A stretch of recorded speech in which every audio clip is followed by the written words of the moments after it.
Hello. What's going on? I've got a little Zubby Dub here. Is there a little Zubby Dub? Hello. Hello. Let me get this How's it music going? off. It's going all right. Let me switch over to our little live screen here. Hello, hello. What's up? Hello. Hi. Hello, everybody. Look, it's you. I'm on Plushy Pola's channel. I know. Look at this. We're going to have a little talk. Going to have a little Hell chit yeah. chat. What's going on, man? How are you today? I'm doing very good, actually. I went out for my Christmas works party last night, and I'm quite hungover. So I got Oh. a coffee at this time of night. Well, coffee's good. Good. Get you nice and hyped up for this here podcast we got. Hell yeah. I've just seen Tonda's just said, "Who's this dork with Plushy Bowler?" Yeah, this dork, this guy right down here. That's the little Zubby Dub Dub.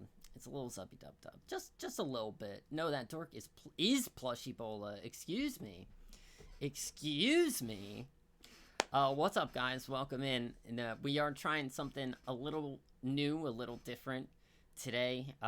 This is the first official episode of this, I guess, podcast, if that's what it is, which we are Apparently. which we are calling the VGB Show. And Zub, what is a VGB? A VGB is a video game boy. Now, it is not gender specific. You can be whatever you want and still be a VGB. That's no problem. Exactly. But yeah, a video game boy. Where did the term video game boy originate, Plushy? Yeah, so back in the days before the COVID pandemic ravaged the world, I actually used to have these little game nights. Me and my buddies would all hang out at one of our friends' house, and yeah, we would just play video games with each other, and it became kind of an ongoing joke that whenever someone, won whatever game we were playing, whether it be Mario Party or Smash Bros or whatever, they would stand up and just scream to the clouds, me, I'm the video game boy.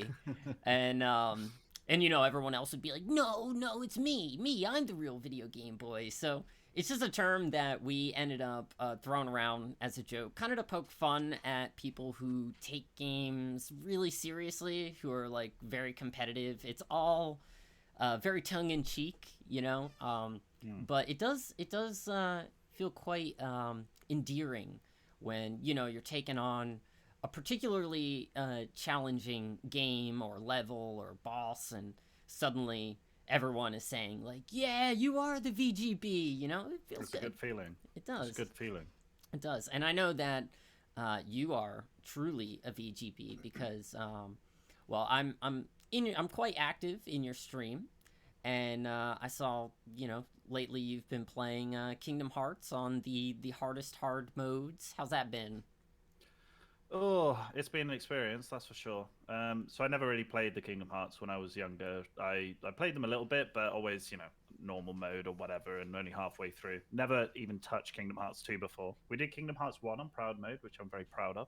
You should be. And yeah, now we're doing it on critical mode on Kingdom Hearts 2, which is just, it can be frustrating, but we haven't hit a total roadblock yet. So Nice. Yeah. Which one do you think has been more difficult, the first one or the second one? Because critical mode is not in Kingdom Hearts 1, and in Kingdom Hearts 2, it's actually a step above Proud mode, right? yeah, so you can still play Proud mode in Kingdom Hearts 2.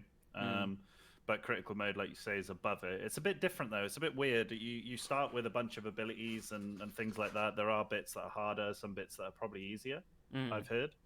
But yeah, I think Proud mode on Kingdom Hearts 1 was the hardest because you don't start with any abilities. The early game is horrible. And then as you're getting through it, then there's some bosses that are just always horrible no matter what. So Ursula, the end boss rush as well, if you remember that. It was very difficult. Yeah. But I'm enjoying it. I think critical mode, if you die on a boss, there's a chance that Mickey can show up and just mess everybody's shit up, which I didn't realize. Oh man, but that first time when he showed up, that was priceless. That was great. It's amazing. You just press A and he turns into like Yoda from episode 2, just smashing around, smashing everything. Tonder It's, wants to it's know if you played Kingdom Hearts on Dante Must Die mode, though. No, God, No. I'm not that much of a VGB. Yeah. What else? So, I think that kind of sums up like what's a VGB. That's what you've been up to lately, streaming. How are you enjoying the experience of streaming? Because you started about like 5 months ago, really? And Yeah, I think it was July that I started. Yeah, so yeah, 5 months now. yeah, you've been enjoying it? Yeah, it's been really fun. I mean, like it's kind of weird to try and find your footing and what people want to see out of you and what And I just play what I want to play, really, variety streams and stuff like that. But Yeah. I think about halfway through, I think me and you had a talk, right? And it was just that I was playing a different game every single stream, and it was a bit hard to I don't know, get the ball rolling, get invested, maybe yeah. So yeah, Kingdom Hearts is like my first proper maybe full game package stream through, if you like, play through. It is it's a weird juggling act. It's a weird balancing act. Everyone's got a different approach to streaming, whether it be just focusing on a singular game, a singular genre, and or no matter what it is, it's hard to find your niche, I guess, if you ever do find a niche. My kind of approach to it has always just been play games that that bring out your personality, that that are just fun for people to watch, that you have a fun time playing, and I think that experience then becomes a shared experience. If you're streaming and you're not having fun with what you're doing and you're just playing it for oh, this is like the biggest game on Twitch or whatever, but if you're not having fun, people can see that, and they get bored and just leave, because you find it hard to be energetic and enthusiastic about what you're doing if you're not enjoying it yourself. So hell yeah, just a little thing there. I gotta say hello to Clummy baby. Clum has Clummy, arrived. skinny penis Himself. There he is. Love you, Clum. Hello, Clum. Love you. So we have covered what a VGB is. We kind of talked a little bit about who are we. We're both just nobody streamers, just trying to have some fun, make a name for ourselves, And I do apologize. We're not going to be. We're probably not going to be interacting with chat as much this stream. So. If you're just gonna be lurking, if you have something funny to say, we'll try to get to it. We'll say hello to you and all that. But this is a new format. We're really just testing the waters here. So who are we? What's a video game boy? What is the goal of this podcast? I guess is at least in my eyes. Me and Zub here, we spend a lot of time chatting, whether it's in each other's streams or over Discord, and I think we've had quite a few really good conversations. I mean, we could talk for hours about just whatever or nothing at all, really. Yeah. So, at least in my eyes, this is a way for both of us to try something a little bit different, bring these conversations to a bigger audience, and again, just kind of test the waters and see, is this something that we can do, that we like doing? Can we keep up with it? So that's what this podcast is to me, I guess. What do you expect out of this experience, or what do you look to do here, Zub? I don't know what we're expecting out of it, really, because at the end of the day, like you said, we'll have these conversations anyway. Yeah. Just between me and you. So, putting it into a podcast form, that's pretty cool. It's pretty cool. Just, and you never know, maybe we'll get some fans or something from it. I don't know. We'll see. I'm not expecting, the podcast, the whole thing about it is so oversaturated anyway, isn't it? So yeah, we'll see what happens. Yeah, totally. I don't think either of us expect to topple Joe Rogan or anything like that. Oh wait, is that what you expect to do? Yeah. Okay. Bigger than Joe Rogan, that's my limit. Joe Isn't he the Rogan, we're biggest coming for you. podcast in the world? He's gotta be. If he's Yeah. not, then I don't know. I don't know who is. I haven't done the Yeah. research, you know. But okay, cool. What's our target? I think that pretty much, for the most part, sums up a nice little intro. Now, for this episode, this is again a brand new format. So we kind of beforehand talked about a couple different topics that we could dive into today, and the biggest podcast in history, according to Tondor, is obviously Mike Duncan's The History of Rome. Oh my god. Tonda, I have actually seen that, or listened to that podcast, and it is so good. Oh, is it good? It's really good. It's really good. I'll note that down. And, I'm taking notes. yeah, you got to listen. There's probably about 700 episodes of it now. Yeah, but I don't know why I'm plugging a huge stream, a huge podcast. But Does he friggin' talk about really every single citizen in Rome? Yeah, well, he has to one day because he's gonna run out. Oh man. So yeah, we talked a little bit about what to talk about today. And I think that we're starting this at like a really good time, basically, because it's the end of the year, and that means it's the time of the year when all the top lists come out, such as, like, you know, top 5 games that you played, top 5 disappointments, and top movies, top blah blah blah, top so I think that's what we're going to be focusing on for the majority of our talk today. And I think the best place to start with this is to talk about our top 5 games that we played this year. Hell yeah. And I'm curious, before we get into the actual list itself, which we're going to go from 5 to 1, so basically we'll be ending the list with our favorite game of the year. But first, I want to know, what's your runner-up pick? Like, what's a game that you played that you really enjoyed but didn't quite make the list? Do you have... I suppose instead of runner-up, I suppose it's more of an honorable mention, isn't it? Yeah.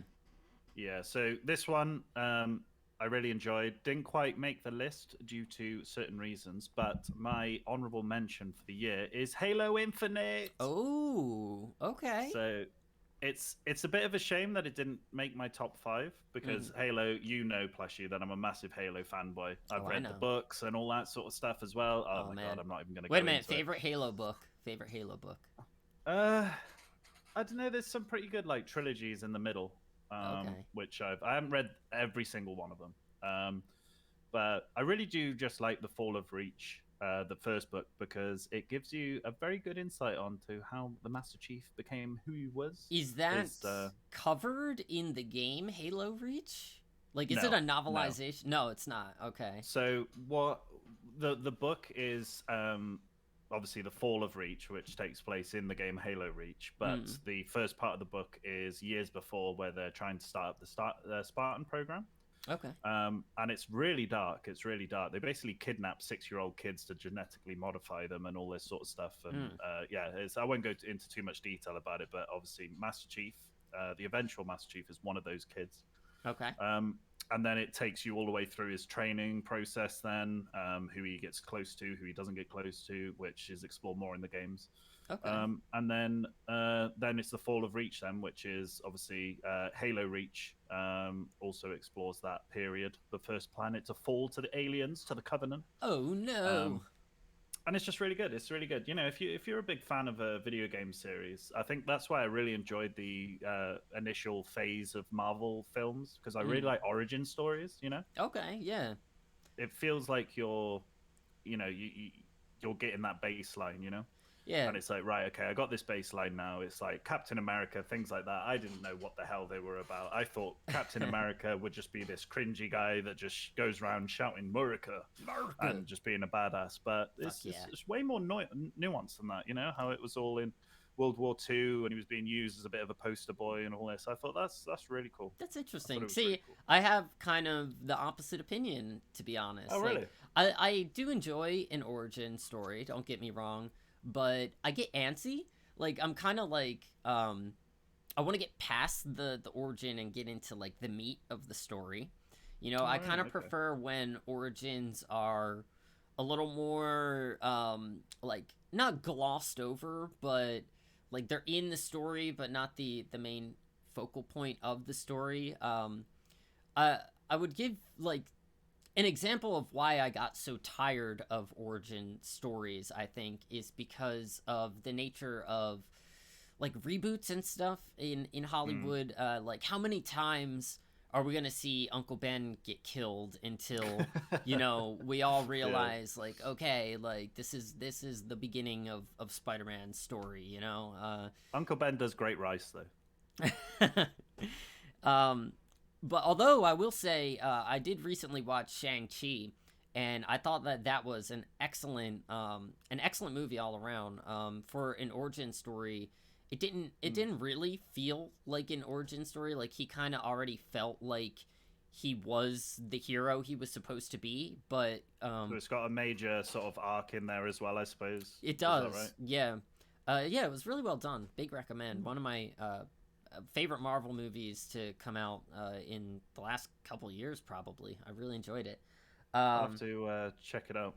But back on topic, though, Halo has made it as your honorable mention. Why did you pick that, and why isn't it on the list itself? Yeah, so Halo is a bit of a weird one. Like I say, I'm a big Halo fan. They dropped the Halo Infinite multiplayer. That's the only thing you can play right now. Kind of out of the blue. There was a few leaks, but I didn't really hear about it. And then, so as soon as I booted it up and started playing it, I'm playing it on PC, Halo on PC for the first time. And it is just, it reminds me of Halo 3. Halo 3 was my favorite Halo, I think.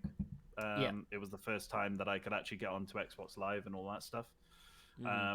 It just feels like Halo 3. They've gone back, you know, they haven't tried to add any more of their, you know, little nuances. 343. They haven't tried to perks, no card system. Yeah, cards, perks, you know, things like that. They've got rid of all that rubbish. You know, they're not taking you know, Call of Duty isms and trying to put that into the game. It's just like, right, this is what made Halo good and unique, and we're going to do that again. And it's just great. It's just great. It's the reason why it's not in my list, because Halo Infinite does encompass the campaign as well, which isn't out yet. Right. You know, and that could really sour my perception of the game if the campaign is bad. Yeah.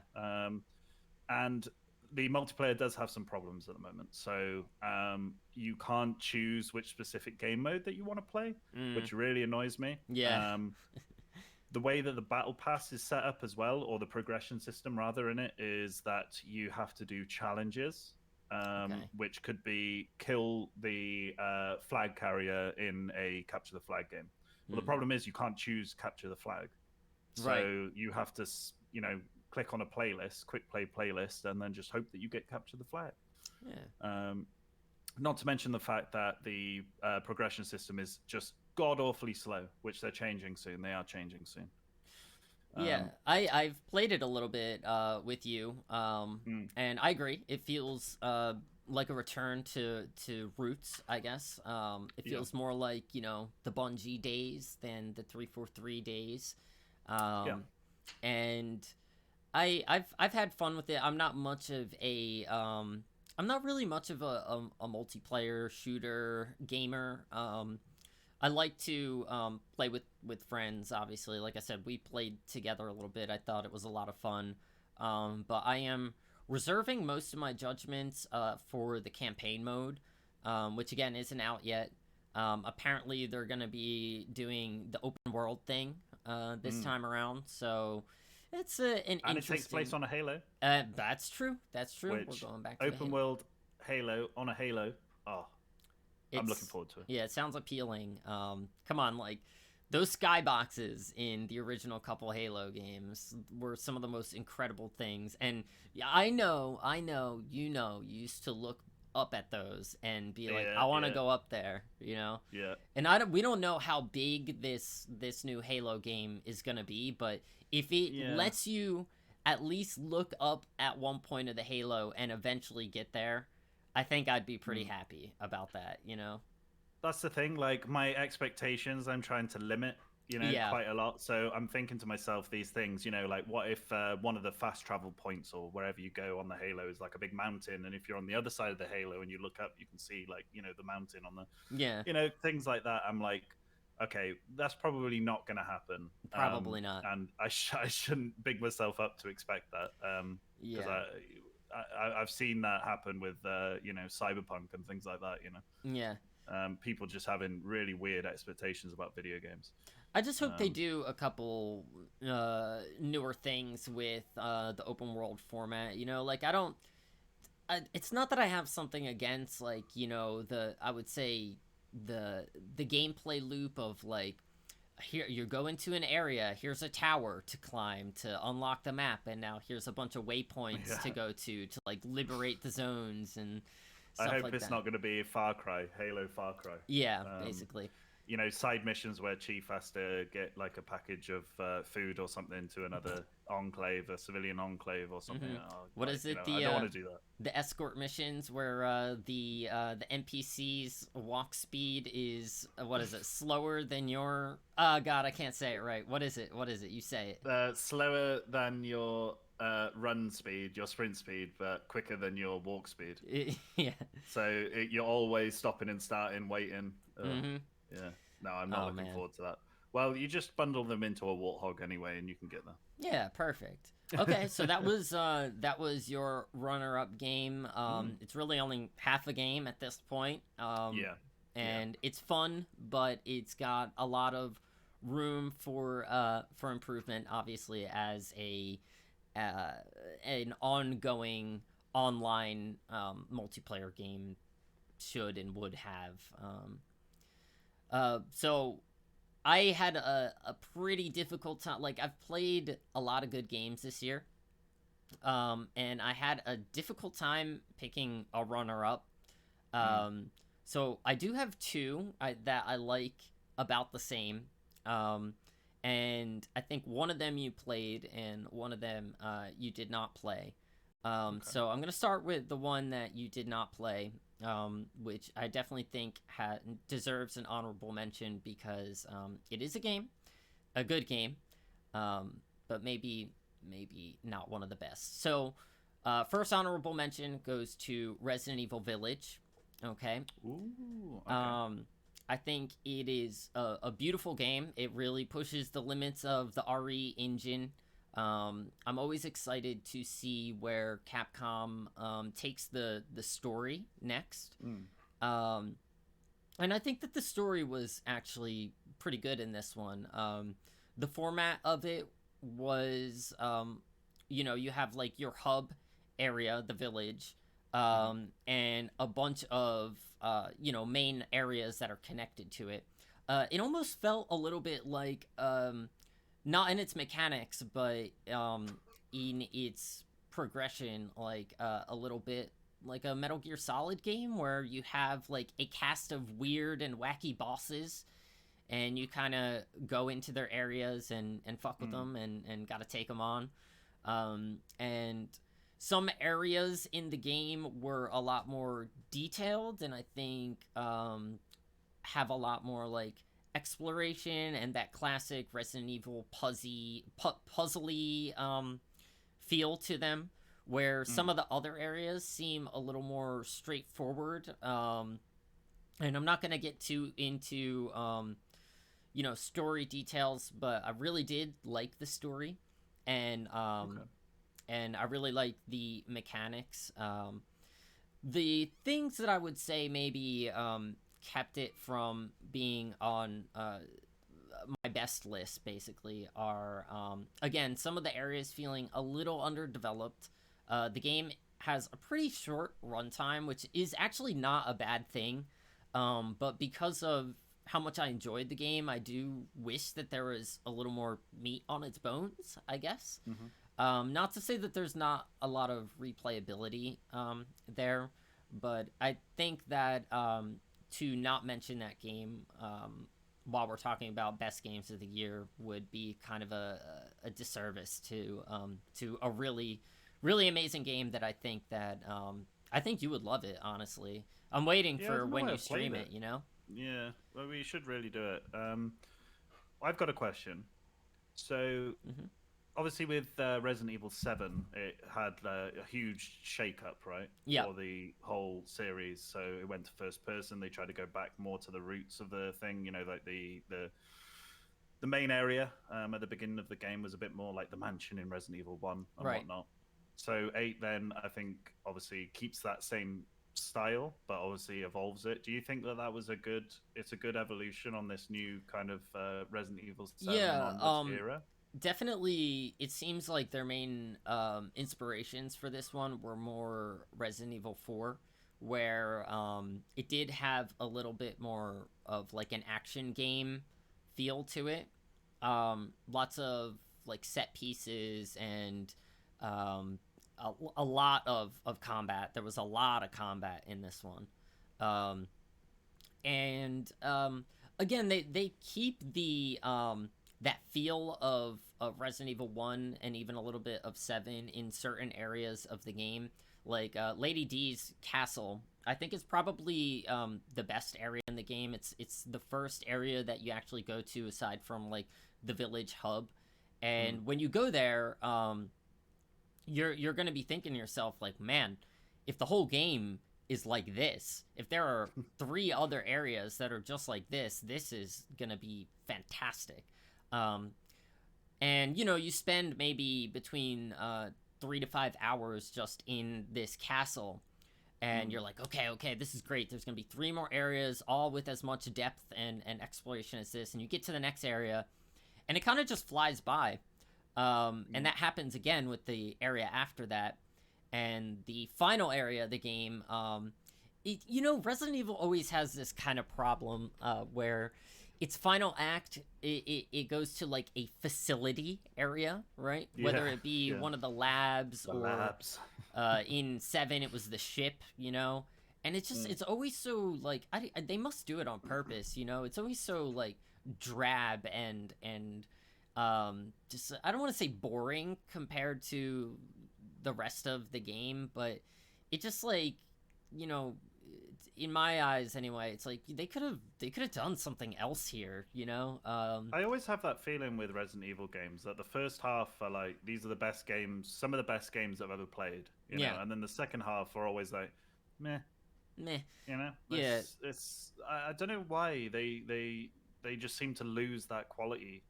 And you know, we discussed recently about developing a video game. You always do your first levels last in the development cycle.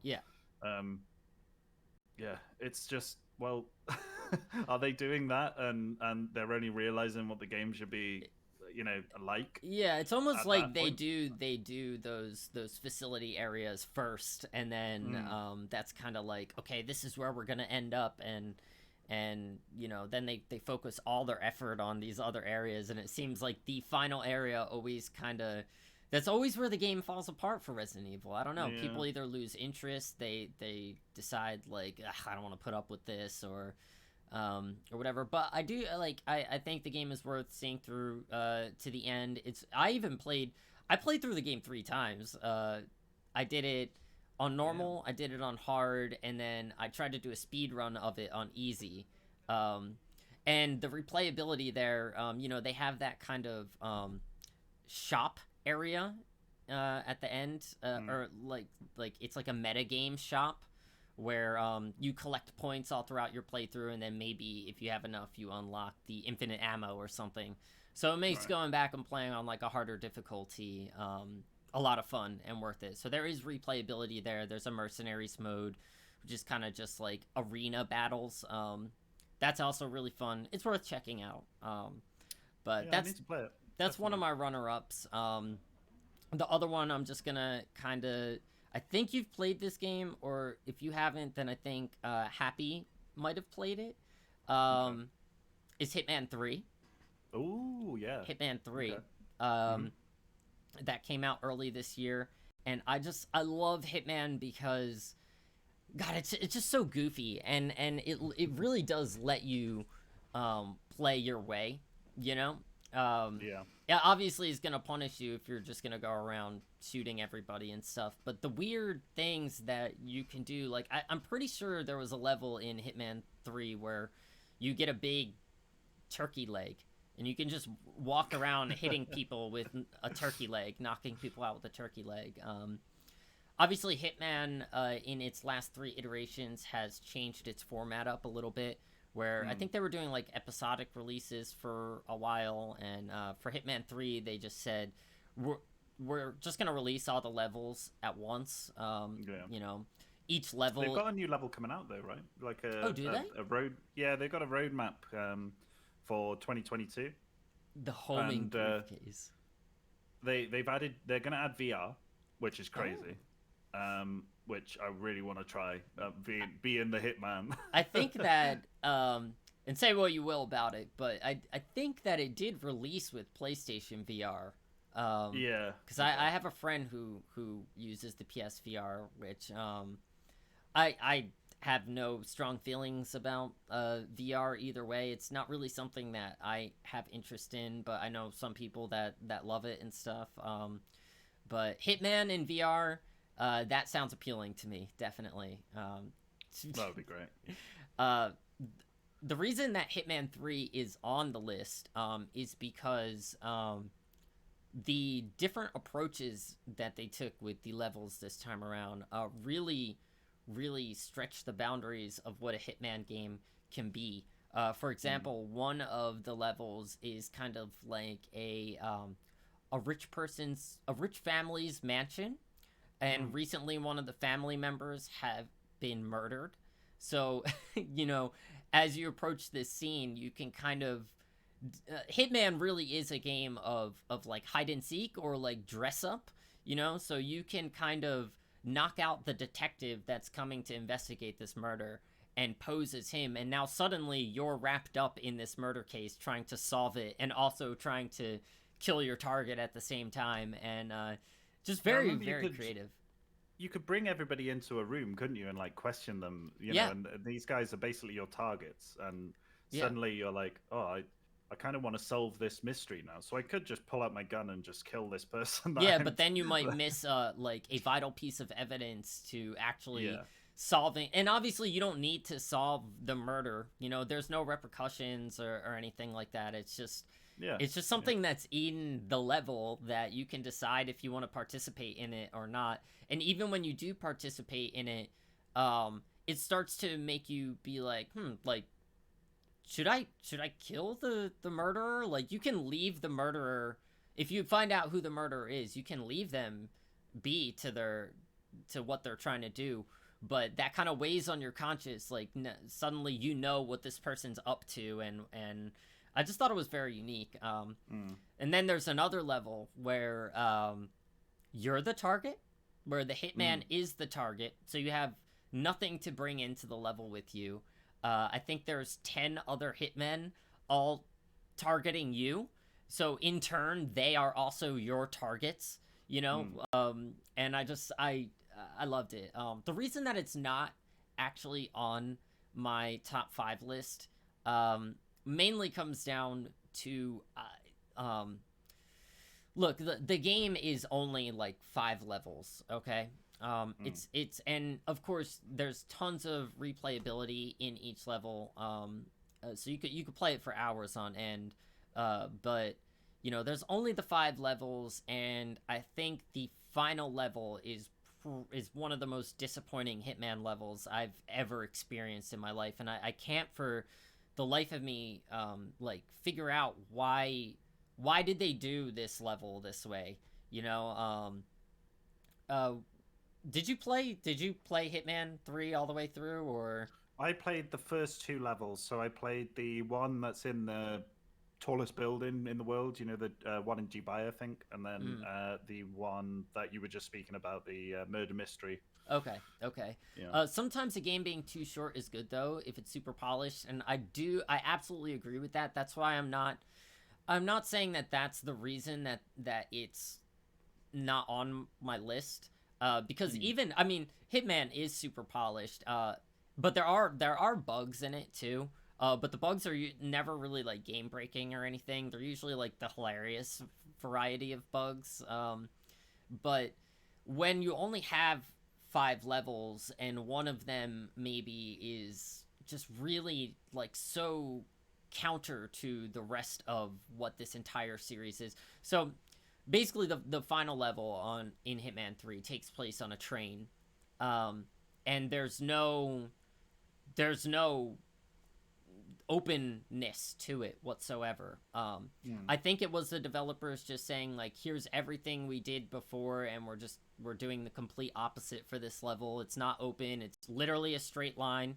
You're just going down the train. There's lots of people on it to kill, and your target is at the other end of the train. But for that to be the climactic final level of 3 games worth of Hitman games, it ended it on a just like a really, I don't know, flat note for me. Yeah, I need to go back and play it and have a look at that because, yeah, if you look at Hitman 1 and 2 and the amount of levels that they've got and the amount of polish to each level and the fact that you can spend so long in each level as well, you know, to have that as Hitman 3, it seems to me like it's one of those games that you need to wait for about a year for them to bring out new levels and, you know, new challenges and things and have them all in once. I think Happy Hippo bought Hitman 1 and 2 with all of the levels for something like £5. Oh wow, yeah.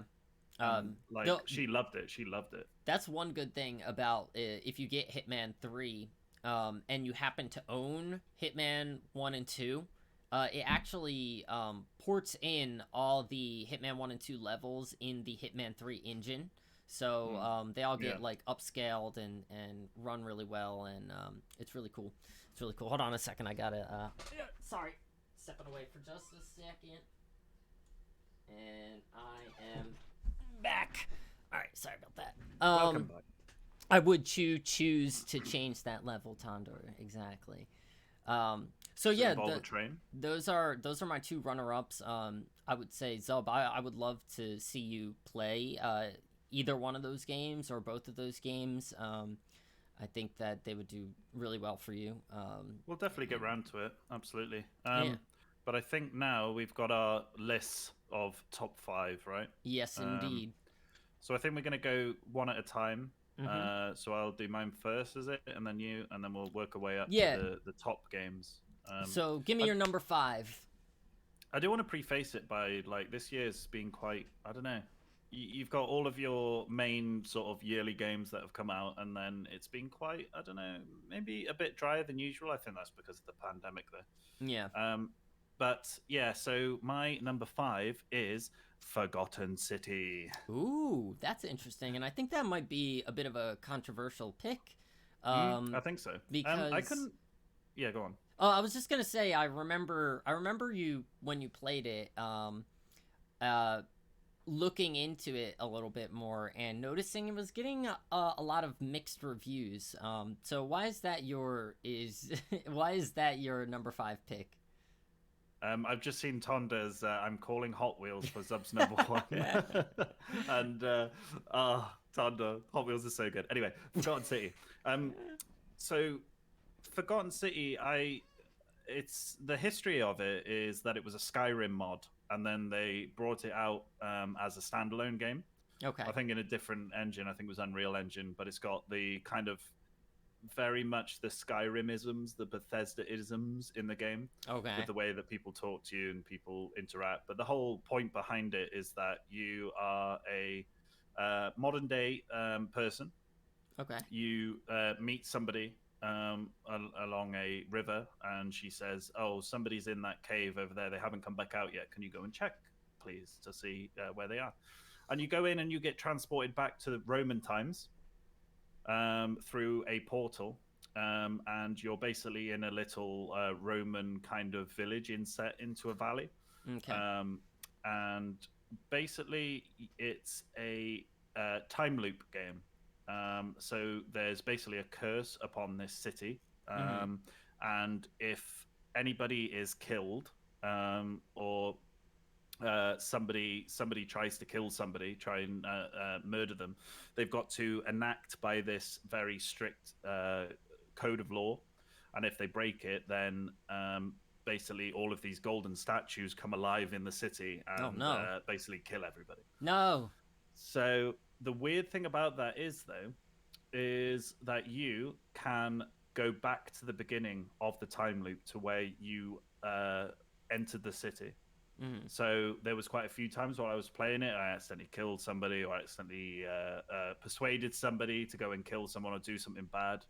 Um, for example, there's one guy that wants to commit suicide, Okay. Okay. and you go up to him, and if you don't talk him down properly, then he unfortunately jumps, and that is against the code of law in this No. city. So then obviously all the golden statues come in.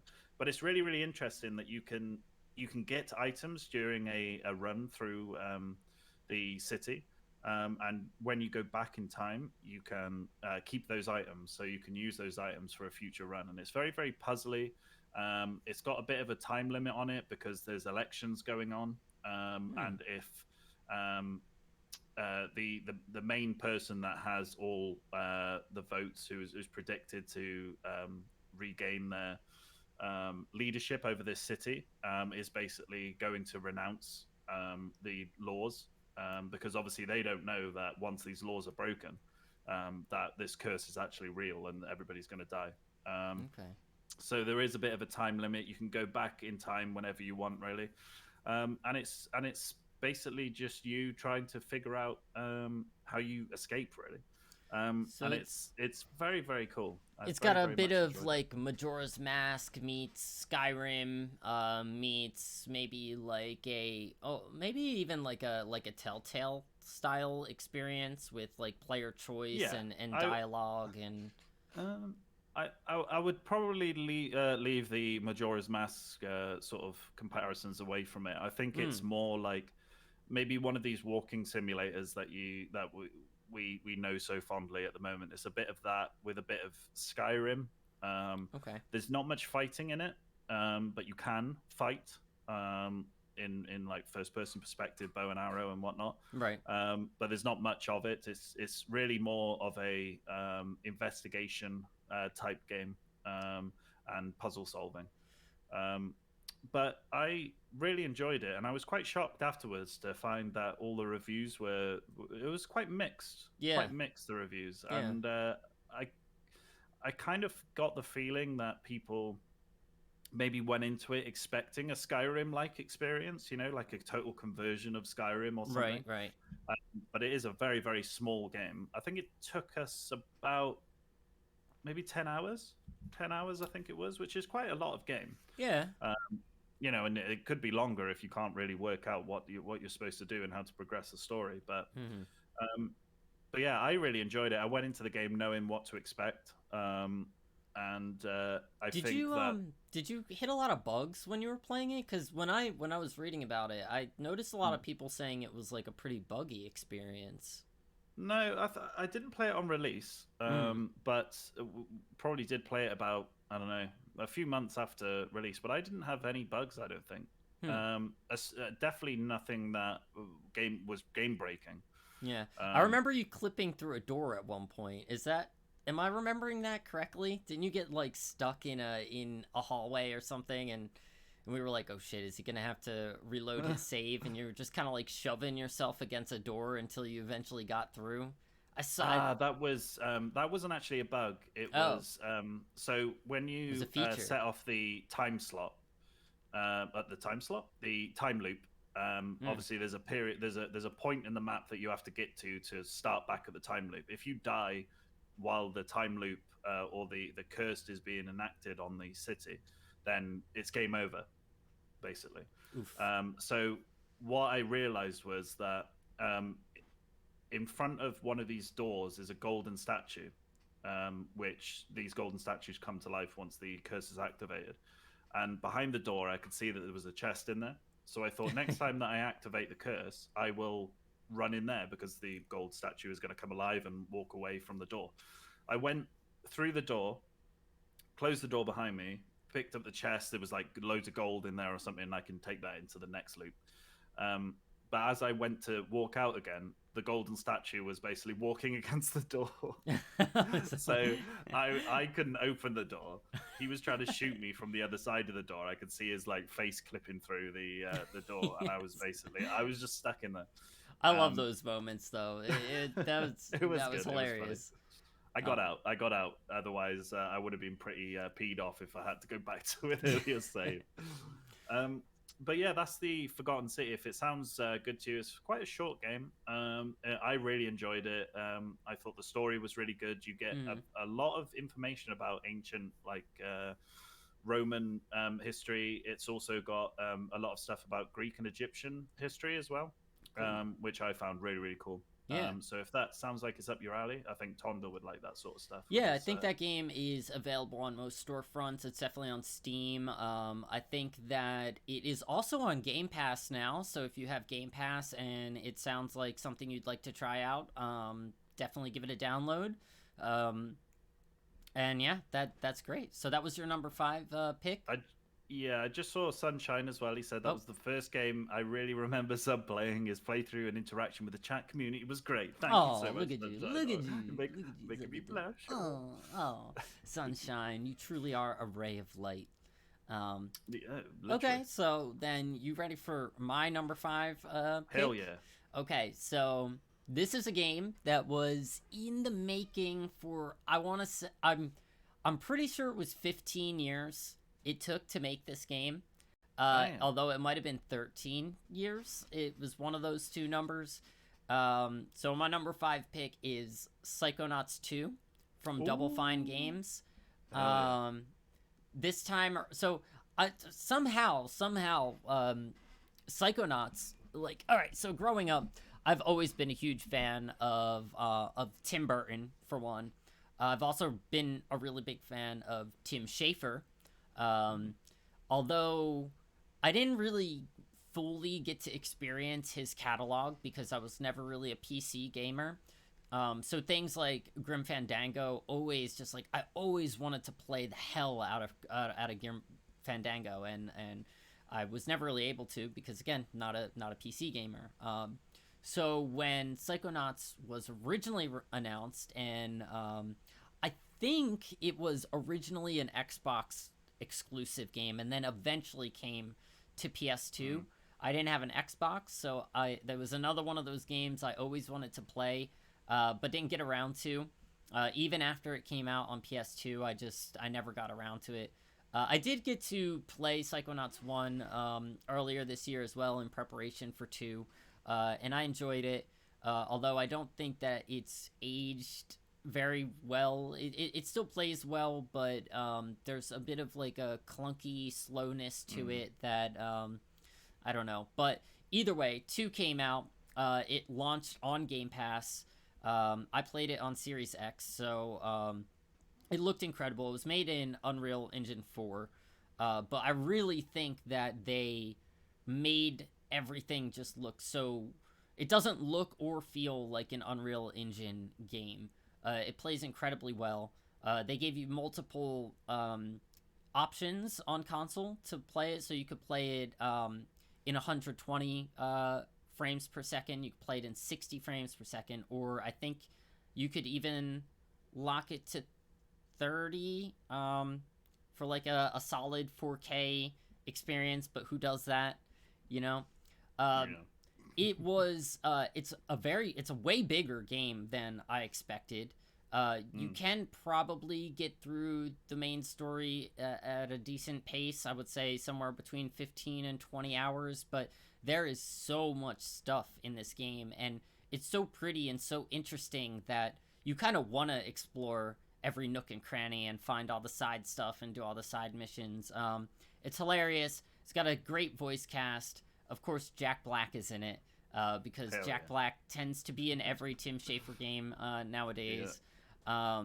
And the story it tells is also very interesting because where the first one was very much about the main character Raz uh, trying to go through the training of becoming a psychonaut and stopping this big threat. This one starts off with essentially you being a part of the Psychonauts, being taken to Psychonauts' main headquarters, only for them to basically tell you, no, you're actually not a Psychonaut yet. You're still an intern, and they're still, you still have to go through the proper training regiments before you become a Psychonaut. So that's kind of what you think the story's gonna be mainly about, just kind of like almost like a reiteration of the first one, but it ends up being much more about Rasputin's family and the history behind the original team of Psychonauts, the founders of the Psychonauts, and I just thought it was incredible. It a lot of the themes in it are about people that have gone past their prime, maybe people that are have a lot of regrets and emotions about maybe like a group of friends or a family being broken up, and how can they overcome the thing that separated them to kind of remember like why did they start all this in the first place, It was really good. It was very emotional, and I think it definitely deserves to be played, experienced. Even if you haven't played the first one, they do a really good recap at the beginning of the game to kind of catch you up on the story, and it is absolutely worth experiencing if you are into platformers, adventure games, open world games. It's got elements of all that stuff in there. And yeah, although, so if I had to pick a gripe about the game, and this doesn't just apply to Psychonauts, but they give you a lot of abilities to unlock and play with, but you can only assign so many at a time, right? So let's say like you have your 4 shoulder buttons, you have the bumpers and the triggers, but you have maybe like 16 abilities, so you can only have 4 equipped at any given moment. And I always just think it's a hassle, like, let me stop what I'm doing to go into a radial menu to assign another slot to another button just to get back into the flow. Are they paramount to like progression, or is it just combat abilities or something? No, you're gonna be switching between them in order to make progression and do certain platforming challenges and stuff like that. So yeah, they do require you to switch around, although you can kind of, like me, I had a couple favorites that I tried to have equipped at all times no matter what. But I always felt this weird little like tinge of anxiety when I'm like, ooh, I'm taking off the thing that I always use to just use this one thing that they're telling me to use for 2 seconds, and then I'm just gonna swap back in the thing that I like using. Muscle memory about when you're playing a game is very important as well. So if you're using an ability so much, then you map it with something else. You're always going to be pressing that button for the first 10 minutes, thinking it's going to do the thing that it's supposed to do previously. So So that's Psychonauts 2 for me. That's my number 5. So back to you. What's your number 4 pick? So number 4, and I don't think I've spoken to you ever about this game, Plushie. Oh my! What? Yeah, you're withholding. I'm withholding gaming information. I'm sorry. What is with this guy? But number 4 is Wildermyth. Wildermyth. Okay, what the heck is that? So, have you not heard of the game at all? No, I actually haven't. No. Yeah, so this is kind of like a fantasy XCOM kind of game. Okay. But the whole thing about this is that it's basically a randomized story every time you play. Mm-hmm. So you have your cast of characters, let's say, and you fight in certain scenes, in certain battles against some enemy, which is, I believe, the structure of the story so they'll say that this is about fighting a villain in this part of the world, let's say, and then that overall structure stays the same, but everything that happens in the middle is random. Okay. So and it's quite deep in its storytelling as well. So you will have areas like in XCOM where the overall villain will be able to take them over on the world map Okay. and then use them as a stepping stone to other places to take over. And you're obviously trying to progress the story while also protecting these towns and villages from the main villain. But every like I said, everything in there story wise is randomized. So Wow. your characters are randomized. So you can create your characters, create your cast of heroes, and then their relationships are random. You do have choices. So if say a man and a woman who are interested in each other randomly through this game, you can then you have choices then to see if you want to further that relationship or back off away from it.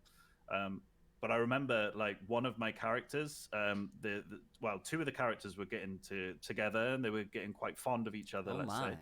And the girl, unfortunately, she got this like stone curse all over her face. Okay. And then for the rest of the whole thing, then her actual artwork had changed. So she had this big like sort of lump on her head that was covering half her face. Huh. And that was kind of like part of the story. Then was like his kind of like does he still like her? He's like fighting morally inside, like oh, she's got Wow. this lump on her That head. sounds pretty dynamic. Mm. And really cool. Like I love games that kind of the story adapts and changes as you play it, and you're kind of, it makes it much more personal. It's like it's your story with your characters, and maybe someone else might never experience a lot of the same beats of the story. So the Yeah, actual like yeah. moment to moment gameplay of it though is like an RTS, or like a, not RTS, like a turn based Yeah, like strategy type. CRPG, yeah, CRPG style. So, Okay. think of XCOM and the new Shadowrun games, things like that, where it's turn-based combat. Um, it's the combat's surprisingly deep as well. You can use the environment. You can like use a lot of, a lot of varying abilities that affect the map itself. Nice. And one of the more interesting things about it as well is that your characters can romance each other, obviously, and Mm. they can have children as well. Ooh. And the campaign, let's say you'll run through the campaign, is split up into chapters where between each chapter there can be like 10 or 20 years. Okay. So Okay. your characters go from being young sort of teenagers, let's say early 20s, and then by the end of it they're old. Yeah. And you can see it in their artwork as well. They're getting wrinkles, they're getting gray in their hair and everything, and it's like you do feel like you're going on this big journey. And always in the back of your mind it's like, wow, like I can play this all again and have like totally different characters, different story, different relationships, all this sort of stuff. It's really good. I really That's enjoyed it. cool. I'm gonna have to look into that after the stream. Mm. It the way you're describing it almost made like the game that it's making me think the most of is actually Fire Emblem Three Houses, which is the only Fire Emblem Yeah. game I've played, where there's a lot of dynamic things that, depending on who you spend your time with and stuff like that, it kind of changes the way that the story plays out, along with the strategic combat aspect. What I know nothing about this game, so and we're Mm. talking about the game Wildermyth here, which is Zub's number 4 pick. What is like the visual presentation of it? Is it like a cartoony looking game? Is it pixel Yeah. art or? No, it's kind of like, let's say, cartoony 2D storybook kind of art. Oh, nice. Um, yeah, it's kind of like very vivid, very clean. But yeah, everything's sort of 2D. Even on the battles, then everybody's like 2D little figurine sort of things. Makes it easier for them to change up the models then with the varying things that can happen to your characters. Yeah. But yeah, everything's really clear to see. A thing in the environment, like you can literally get a wardrobe. You can use telekinesis to like pick up the wardrobe and throw it at the enemies and stuff. And there are all these like 2D, almost like stickers on the map. Okay. Yeah. Um, Yeah, the visual style is really, really nice, and I think that they had to go with a visual style like that to actually make the game um, what it was, Oh to yeah. be as dynamic as it could be. But it's the whole game takes place on a storybook as well, and you Wow. can see as if like as you're going through story beats, it's like writing they're drawing and writing like a comic book style into the storybook, so you can see like the panels appear.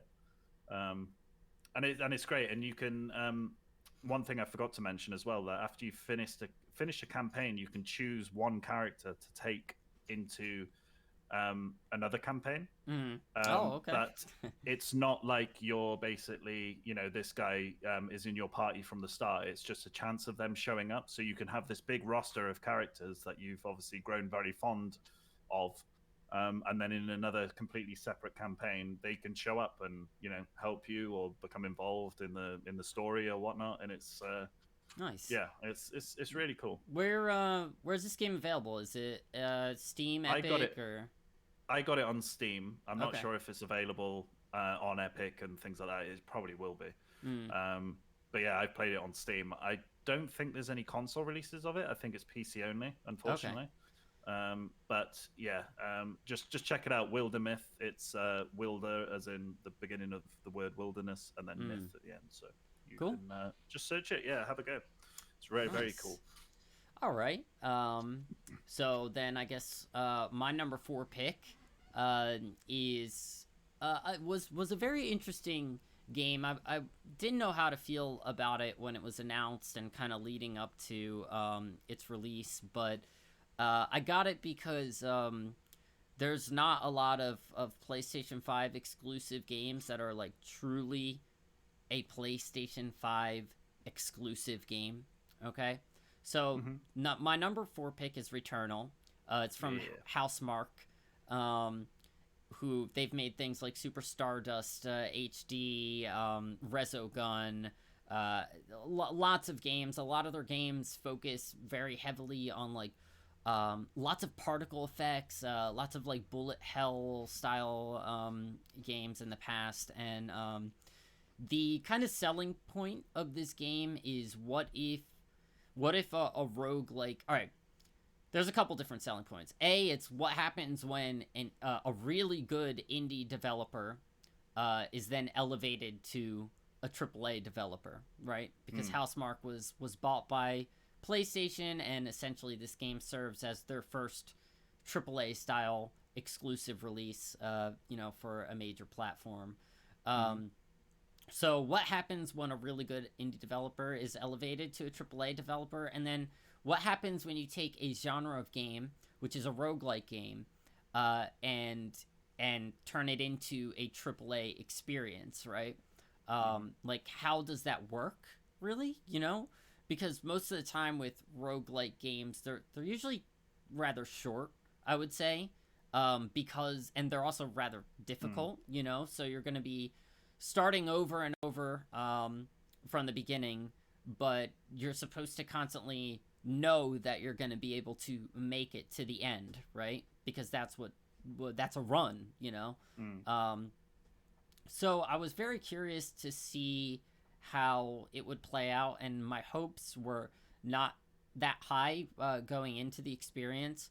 But I have to say, after playing it, the combination of the way that the story's told, the visuals. This is another game that was made in Unreal Engine 4, but it just, like, Housemark, they did something under the hood to make it much like Psychonauts. Like, it doesn't feel like an Unreal Engine game, especially, again, like, their expertise is these particle effects and stuff, and at any given moment your screen could just be filled with projectiles and things exploding, and that's hard to deal with in a third-person game as well, isn't it? Yeah. You never know what to focus on, So the mechanics of the game are really solid. The game is very, very much about movement.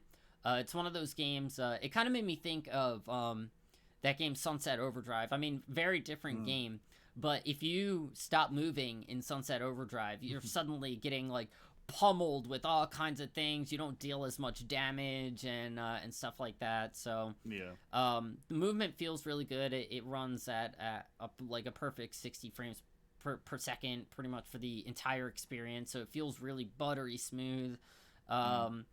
And on top of that, the weapons are very interesting. They all play very different from each other. There's kind of a incentive, like they incentivize you not to get hit. You kind of, the more stuff that you kill, it adds into like a combo meter. So you can build that up 5 levels, and by the 5th level you're shooting like extra projectiles. You have like, you're dealing more damage, you're getting more money, stuff like that, and it really incentivizes you to keep moving, don't get hit.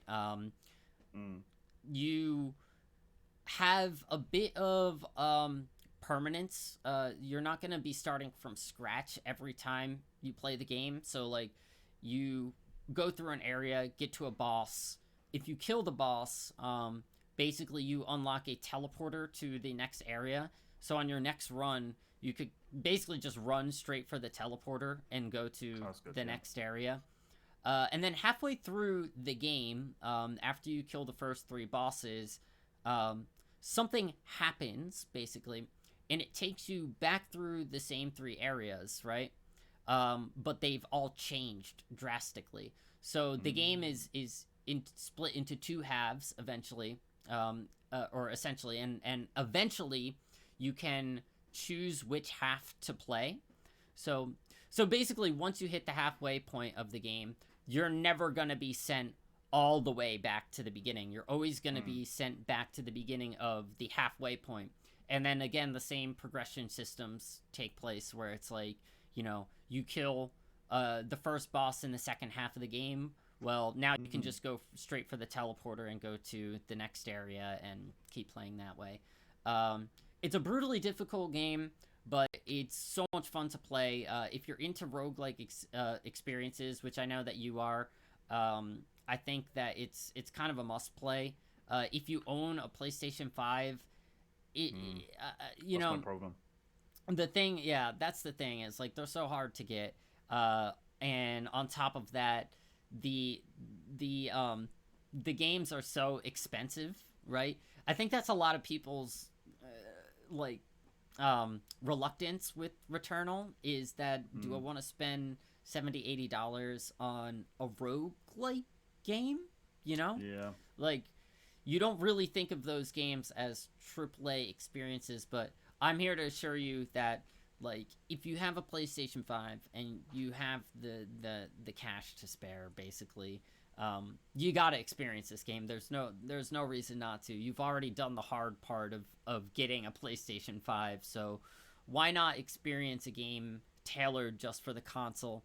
Again, the controller, I think, adds a huge layer to the experience, where things like raindrops, you can feel individual raindrops hitting your character through the vibration. They have a cool function where you aim down sights and you fire with one trigger, but when you're firing, the trigger kind of stops halfway down, and or when you're aiming, the aiming trigger stops halfway down. You press it all the way down, and suddenly you enter like an alt fire mode. So it makes use of the haptics. It makes use of the triggers on the controller. It's just a very it's a next gen experience, I guess. And I highly recommend it. So that's my number 4 pick of out of my top 5 games of 2021. I think I've said all I can pretty much say about Returnal, except for maybe the story is very cryptic. It leaves a lot for interpretation. I'll let that be something that you guys experience on your own. But yeah, so let's take it back to you. What's your number 3 pick of the year?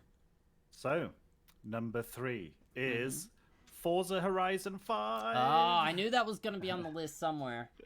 It had to be, didn't it?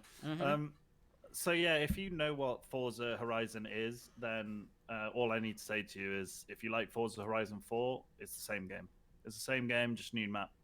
Mm. If you don't know what Forza Horizon is, then Forza, obviously you may have seen the mainline series of Forza, which is it's just Gran Turismo, driving around very nice cars Yeah. in proper racing settings. Forza Horizon, though, is more of the goofy kind of version of Forza, Like the where they put arcade you, they say it's Simcade. That's the genre. Simcade. Okay. Yeah, it's the arcade version of Forza, and they drop you into an open world. You have the story is just nonsensical. I won't even go into it. But you go into usually the area is based on a certain geographical region. So Forza Horizon 4 was set in the UK, which I really liked. It was Right. nice to drive on the left-hand side of the road. um, Okay. but this one's in You Mexico. weirdos. Yeah, weirdos. This one's in Mexico, which I was very surprised about how much environmental variety is in Mexico. You Yeah. think of Mexico quite stereotypically, and you think of desert and cactuses and all this sort of stuff. Right. Um, but no, the map is beautiful. You basically join races, join exhibition events. And you collect credits, which allows you to get money and more cars. So Cool. that's what it is, really, in a nutshell. Um, but the game is just pure fun. It's just nice to go around the map. The map's got loads of stuff to collect in it, lots of little secrets. You can find abandoned barns. You can open them up and find like a dilapidated classic car in there, which you can fix Mm. up and add to your collection. Um, the cars themselves, it's just if you have any interest whatsoever with cars, you will absolutely love this game. You can go inside every single car. Their interior and exterior is exactly one to one with the That is cars in impressive. real life. Yeah. Yeah. I mean, the first thing I always do is buy my own car, and then get into it, and it's just incredible. It's just the attention to detail is just fantastic.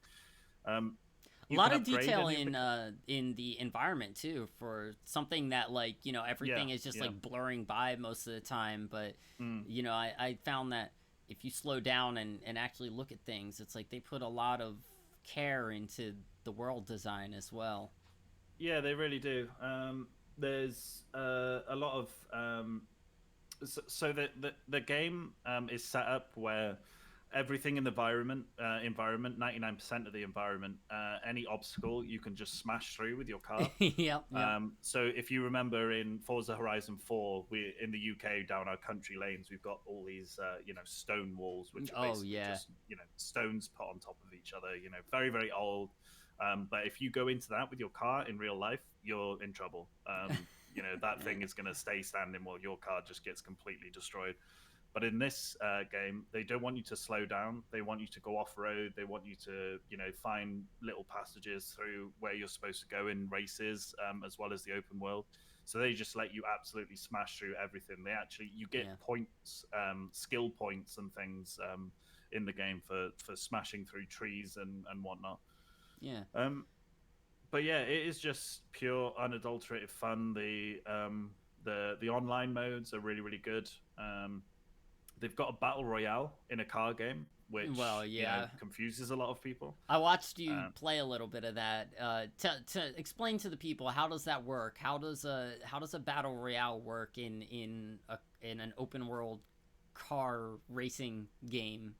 yeah, so the every game starts in the full map of Forza Horizon 5. Mm. It's got a circle that slowly closes in.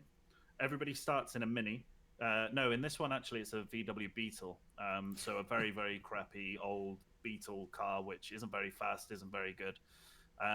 And there's basically think of it like weapon drops, or ground loot in a traditional BR game. They've got cars around the map, which you can go to, and each car is assigned a level. So you start in a level 1 car. You might go and find a new car that's just laying about in the map, and that could be level 3, 4, all the way up to 10. Mm. So your first point of call really is to find a better car than the VW Beetle, because everybody around the map if they get close to you, they can beep their horn and it will start a race.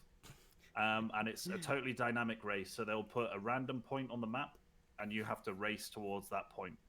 If you win, you can either upgrade your own car or take their car.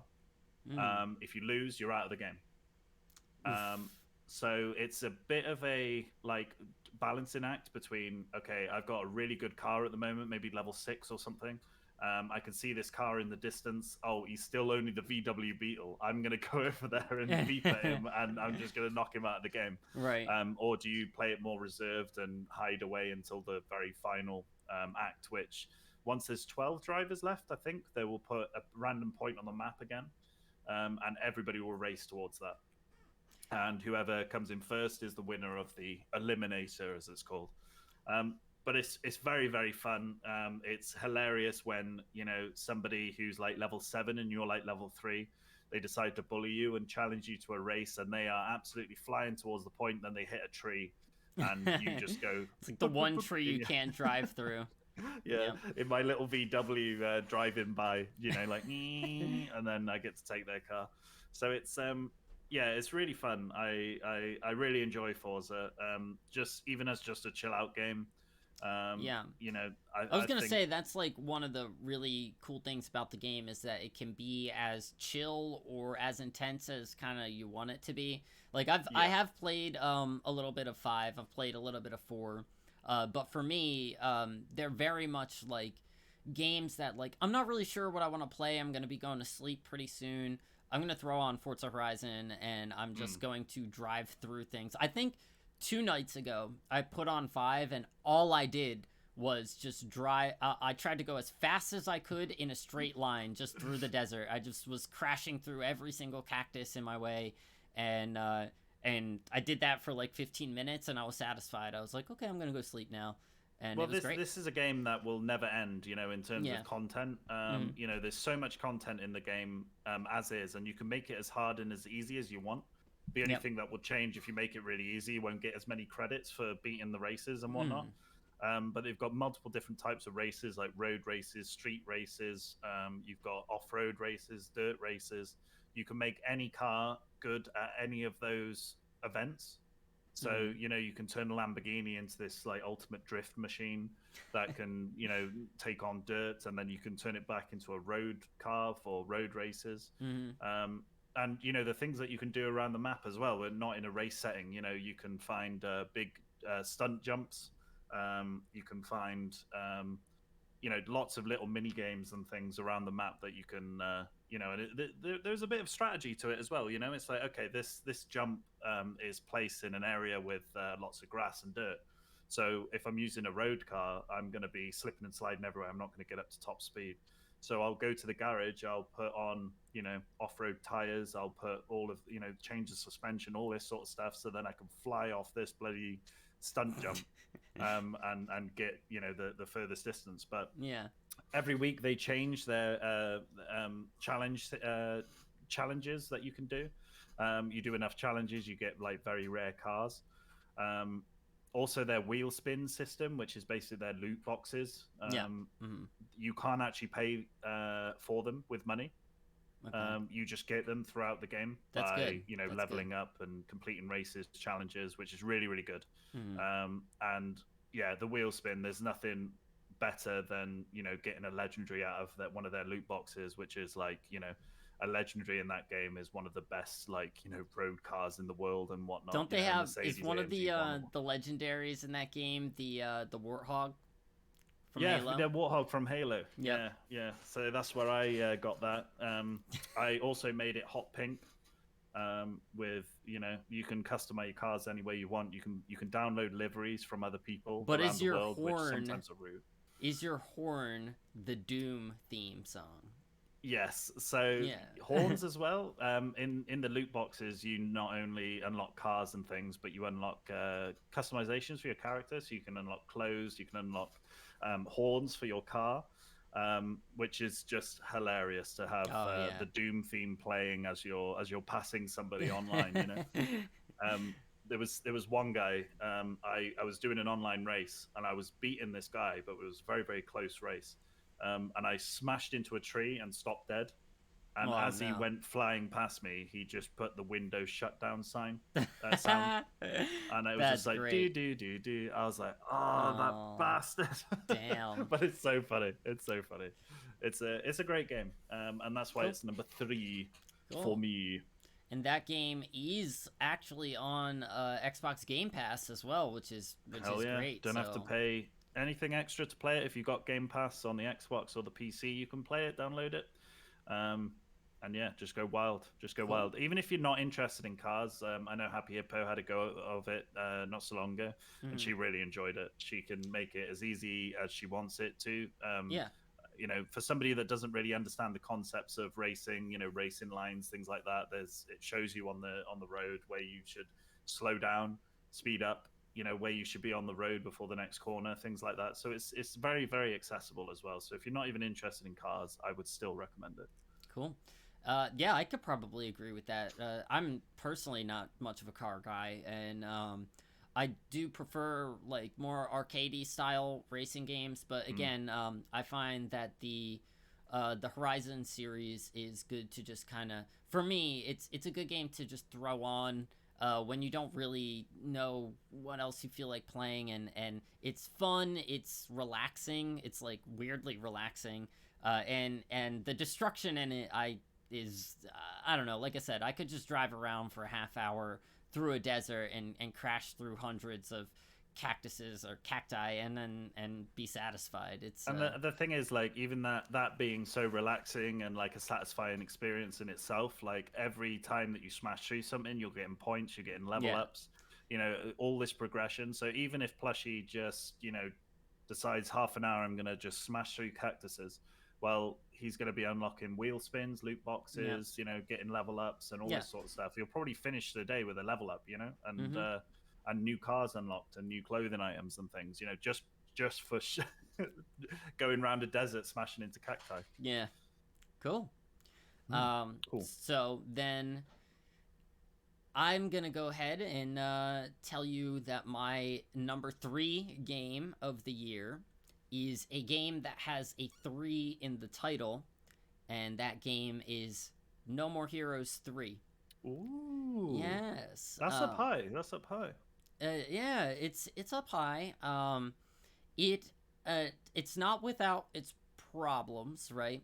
And the reason that it's up high is probably more of like a plushy thing. Like, I've always really liked No More Heroes. I like the zany, grindhousey anime goofiness of it.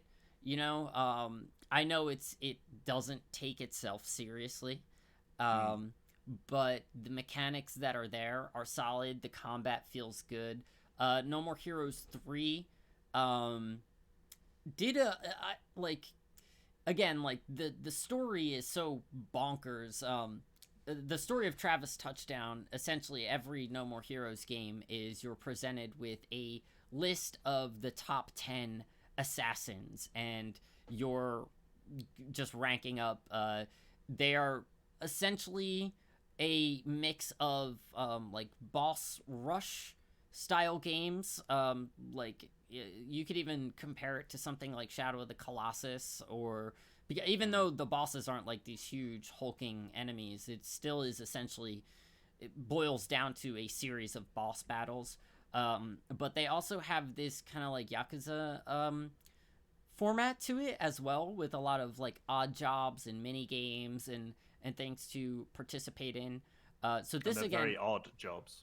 very, very odd jobs. And this one, you know, it's a Nintendo Switch game, so you're not gonna be getting, you know, the best graphical experience. You're not gonna be getting the best performance out of the game. In fact, the game performs quite poorly, honestly, for a lot of it. But it really didn't take away from the enjoyment of the experience. It's just so fun, so balls to the wall, and so like vulgar and gory and just fun, man. Very silly. There's a lot of times I streamed it, and I think anyone who caught any of that playthrough at any point. Like, there's always something flashy, always something funny being said, always something to laugh at, or just be like, wow, that was really cool. There's a good level of challenge to it. I did find 3 to be a little bit easier than the other 2 games, and unfortunately for me, I didn't play what I thought was a spin-off game, which was called Travis Strikes Again, which was, I think, like, kind of marketed as more of like a co-op game.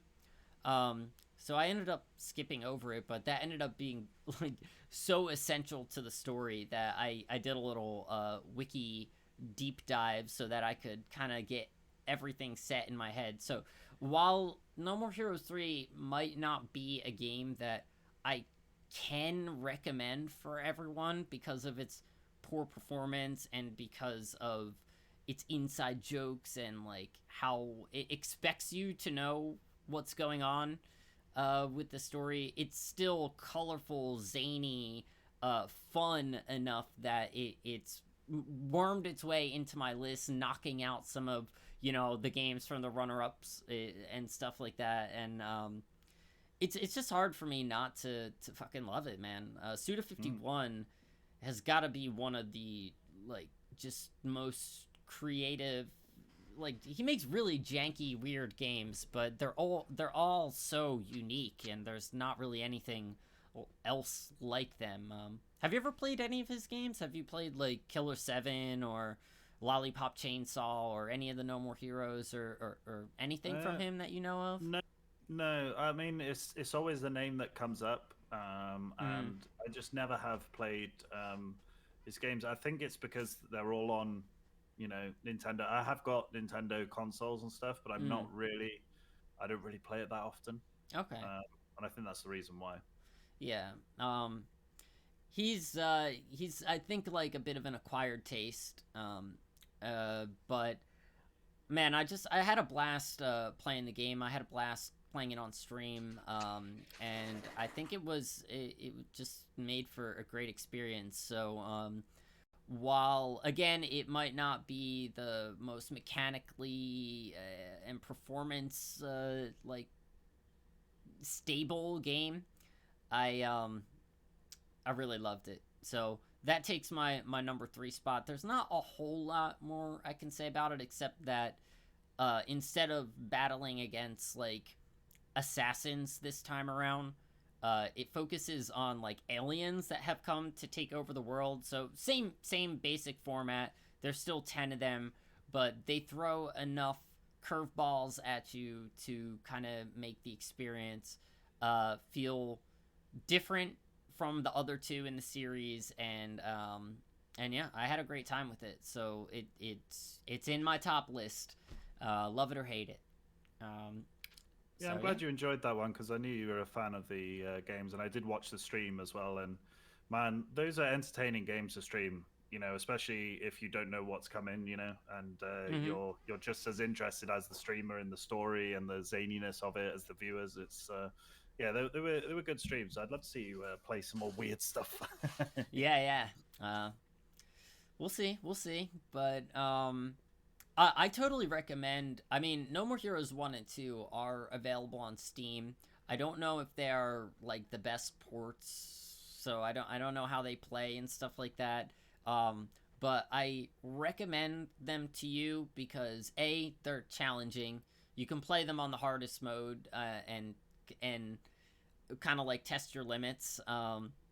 It's definitely a VGB style game. You know, you're gonna after certain fights, you're gonna want to stand up and be like, "I'm the VGB, me, I'm the video game boy."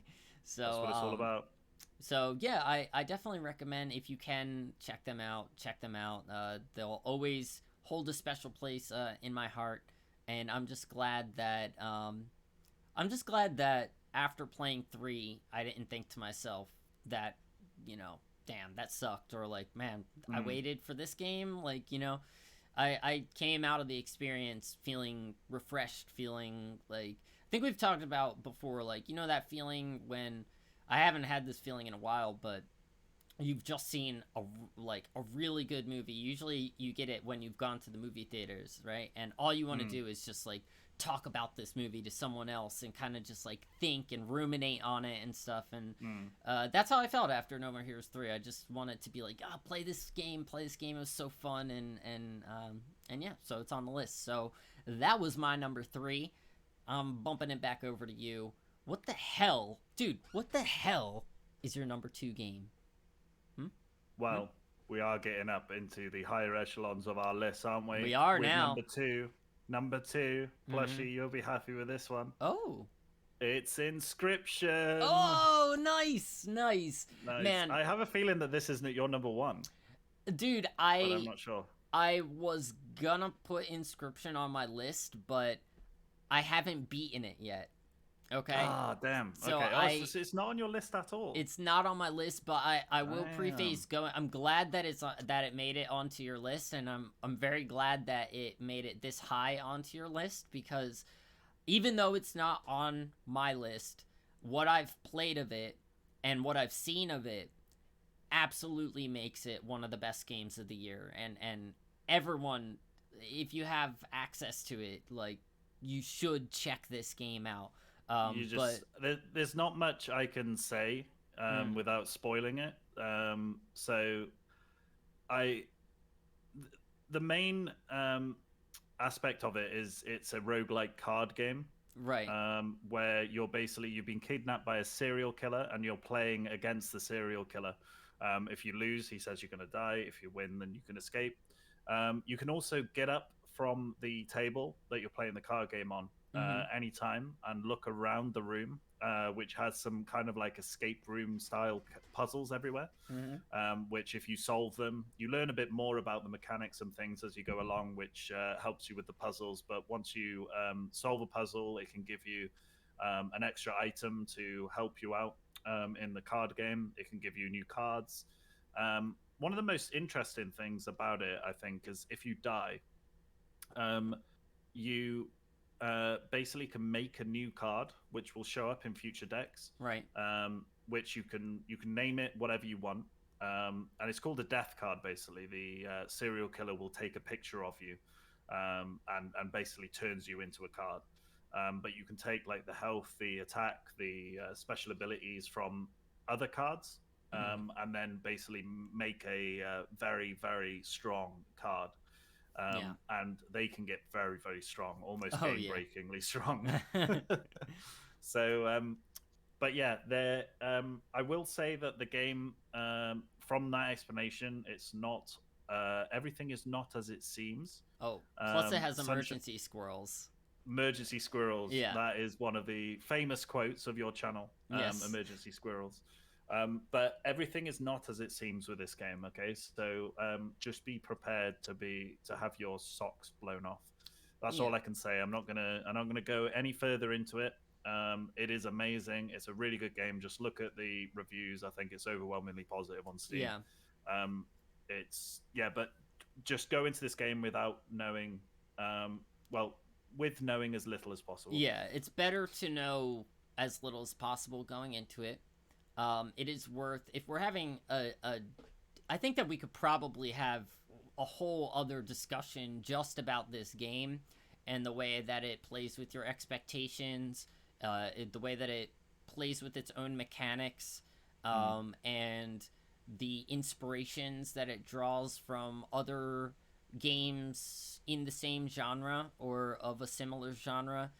There's a lot to dissect with Inscription, which again I think makes it absolutely worth being on a game of the year list. There's just so much depth, there's so much to dive into and talk about and think about with Inscription, but I think we should, because of the nature of this podcast and what we're talking about here, I think it's best if we just leave most of it with like a question mark and just trust us when we say experience this game and push through, try to win a run, basically, you know? Yeah, try to win a run. That's the most important thing. Don't give up, halfway through and think that, oh well, I got halfway through the game, it was pretty good and whatnot. Just try and beat a run. And once you do, like I said, you can quickly snowball into this overpowered monster Yeah.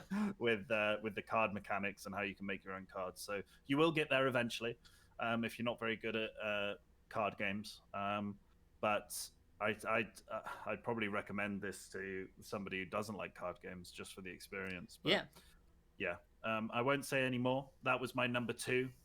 Please go and get it. Get Please. it. Have it. Have it in your collection. Yeah, I wish that I had played more of it. I wish that I had kind of seen less of it. But also, I watched Zub play pretty much the entire game. Over Discord, and just to let you guys know that I was playing this game until about 4 in the morning. Yeah, streaming it to Plush. That's how good it is. Usually I'm in bed by like 11. But yeah, I was hooked on his playthrough, even though I own the game myself and I got to get to that point myself. I couldn't stop watching it. It was fantastic. I think we had a good 5 or 6 people watching in Discord at the same time because of this game, because everybody was just like, what the hell is going on? Yeah, it's incredible. I don't want to let anything slip. That's my number 2. Cool. Right? What's Sounds your good. number 2, Mr. Plush? My number 2, and I'm slowly realizing that most of the games on my list were made in Unreal Engine 4, and which is kind of funny. It just goes to show how I think many most games are, though, aren't they? Yeah, I was gonna say how many developers really utilize the tools on there, and how different each experience can be. But so the number 2 game on my list is a Metroidvania game. But believe it or not, there was an actual Metroid game that was released this year, and that's not the game. In fact, the game that I picked as my number 2 is called Fist, Forged in Shadow Torch. I recently beat the whole thing. There's still some side stuff that I need to do, but I love the game so much that I am compelled to 100% it, which doesn't happen very often. It's very rare that a game comes along and plays so smoothly, so wonderfully, that I just want to keep playing it even after I've beaten it. So Fist basically takes place in a world full of talking animals. It's very cyberpunk, futurist, or maybe steampunk, I guess is the better way to describe it. It takes a lot of visual cues from things like Final Fantasy VII, with the way that the city looks, and mixes it with like this almost like I don't know, like it's realistic looking, but also not. It's pretty cool. So I've spent a lot of time with this game. It was really cool. The main mechanics of it are that you play as a rabbit. You get a giant fist that you use as kind of as like a heavy attack weapon, and eventually you get a couple other weapons too. So you get like a fist, you get a drill, you get a whip, and is there a fourth one? Maybe it's just those 3. I'm not sure, but and they all play slightly differently. The combos in the game, well, first of all, the game runs, like, again, very smoothly. It feels really good to play. It also is very challenging. Traversal, movement, everything feels incredible. The map is huge. There's lots to see, lots to do. The combo system in it makes it almost feel like a fighting game. I've actually recommended it to a couple people that I know like prefer fighting games as like their main genre, and yeah, man, it was just really good. It was made it's actually a Chinese made by a Chinese studio. I think their name was like China Hero Project, or Billy or something like that. And man, they push Unreal Engine to the limits. It looks incredible, plays incredible, story's great. Um, it is my top Metroidvania of the year, absolutely. Which is a genre that man, there are a lot of Metroidvanias that are like constantly trickling out, and it's a genre that I really like to take my time with and explore. I very rarely stream Metroidvanias just because of the way that I approach them. I play them very slowly. I get very lost in them, and kind of have to take my time figuring my way out. And yeah, it's been or playing it was an incredible experience. I will recommend it to pretty much anyone and everyone. I've recommended it to people like Azure, and Azure is a member of the community who I would say specializes in Metroidvanias and also completionist runs.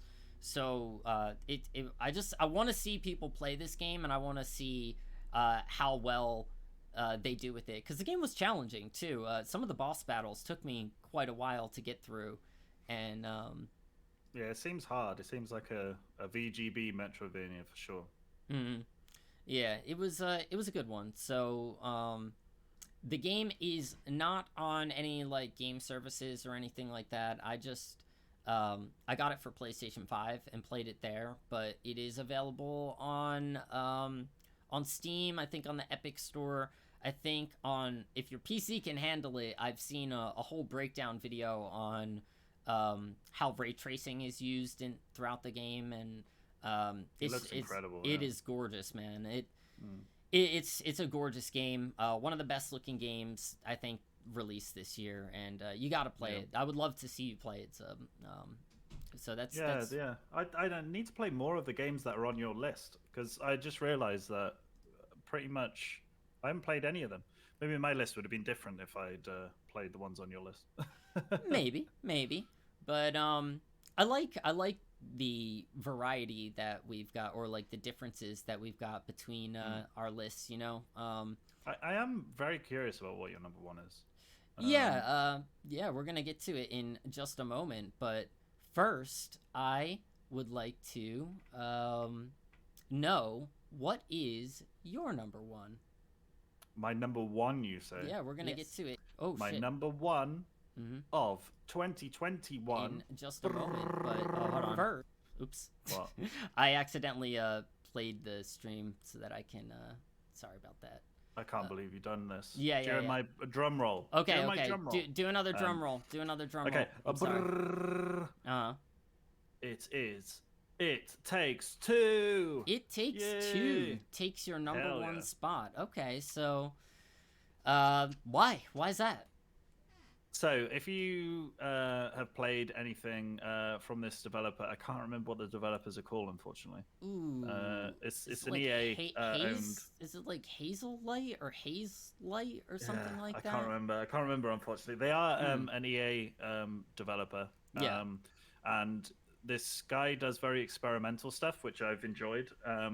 So one of the first games that they've done was Brothers, a Tale of Two Sons, where you control two characters on the screen with one controller, which was it was a great game, but it was also very heartfelt and very it was quite got quite emotional at the end of that. It was a very beautiful game. Then they did A Way Out, which is that prisoner game, which is supposed to be played by two people, has to be played by two people. And It Takes Two is an evolution of that. So I didn't really like A Way Out very much. I thought it was cool as a purely co-op game, and it was a fun romp through. But it just wasn't very interesting. It wasn't very, the actual gameplay elements of it. It was very shooty. It kind of reminded me of like a Kane and Lynch kind of game. Do you remember Kane and Lynch? Oh yeah, man, I remember. It kind of reminded me of that, with big set pieces and killing thousands of people, enemies, and all this. And I wasn't that much of a big fan of it. But then they did It Takes Two, and this game is just It's incredible. It's incredible. If you have, I would recommend playing it with maybe your significant other, if you can, if you've got one. But play it with a close friend. You know, play it with somebody that you know, and you can share the experience with. The whole thing about it, you've got to play it in co-op. Only one person needs to buy the game. The other person can download it with like a gift pass thing. So only one person needs to own it. And basically, it is a family of three. Cody and is it May? I think it's May, isn't it? Yeah. Cody and May are the mum and dad with a little girl. I think she's Rosie. I think her name was. So basically, they're getting a divorce. They are arguing all the time. It's not going very well. And the little girl overhears them talking about getting a divorce, and obviously she's very upset by that. And she ends up crying on two little dolls that she made of her mum and dad, and basically the whole lovely magical sparklies happen, and the mum and dad get turned into two dolls. The whole point of the game is they're trying to get back into their human bodies, but also with Dr. Hakim, the book, which I know Plushy loves. Fuck that guy. He's trying to stop them from doing that. It sounds like he's a villain here, but he's not. But what he's actually trying to do is trying to make them rekindle their relationship by reminding them of what's important in a relationship and maybe the good times that they forgot in the past. There's a lot of heartfelt moments in it. It's interesting that this is your number. We have very conflicting opinions on this game, don't we? Because I think, like, you know, I think, all right, so I will preface this with saying that I think it's one of the best co-op experiences probably ever made. And I understand why, especially like for you and Happy, right? That's probably a perfect game for you guys to play with each other and enjoy with each other. But yeah, I had like some feelings about, I guess, the story and the characters. I didn't find them to be really likable, I guess. And we've had this discussion where, like, you know, I kind of feel like maybe these two characters don't belong together, and this whole game is supposed to be about rekindling their relationship. But it's like, does the relationship, does it need rekindling, you know? I don't know. Yeah, my whole view on that is that during the game because, you know, not every relationship is meant to carry on. You know, if there's if the differences are too large that they just can't, you know, see eye to eye, you don't have to, you know, make sure a relationship continues on forever. Right. But with them, I think that because you find out during the game that the reason why they're arguing so much and that they're not what they used to be. Right. I've just seen.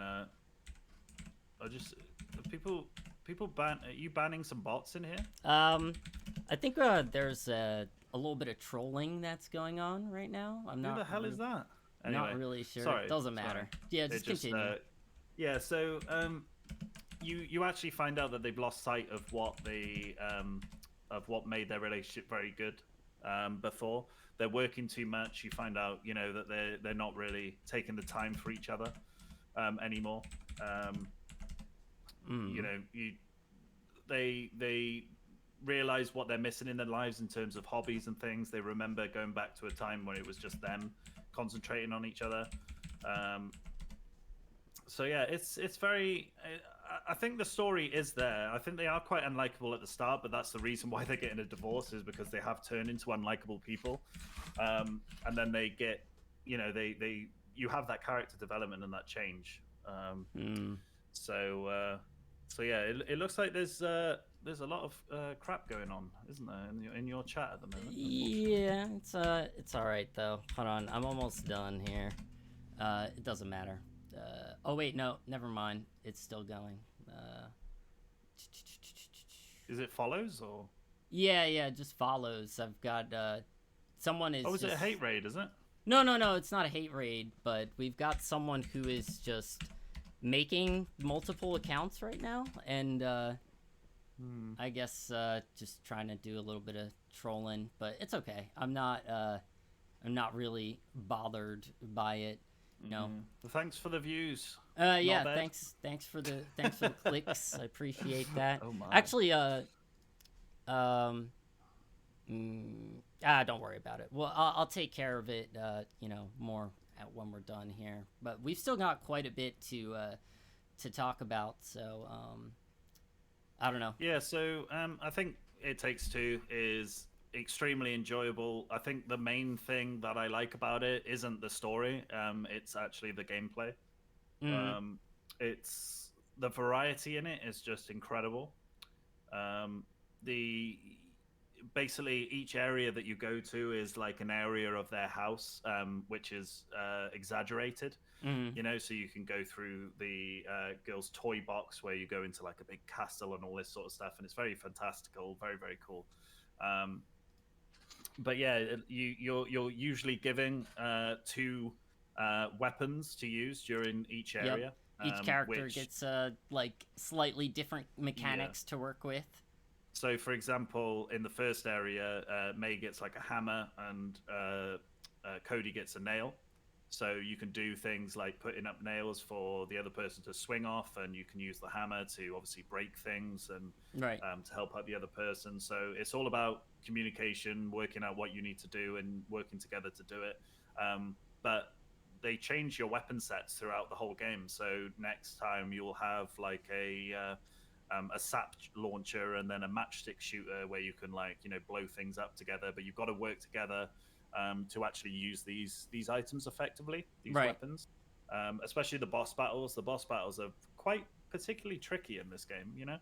If you're playing with somebody that's not really used to games, it probably will be a struggle for them.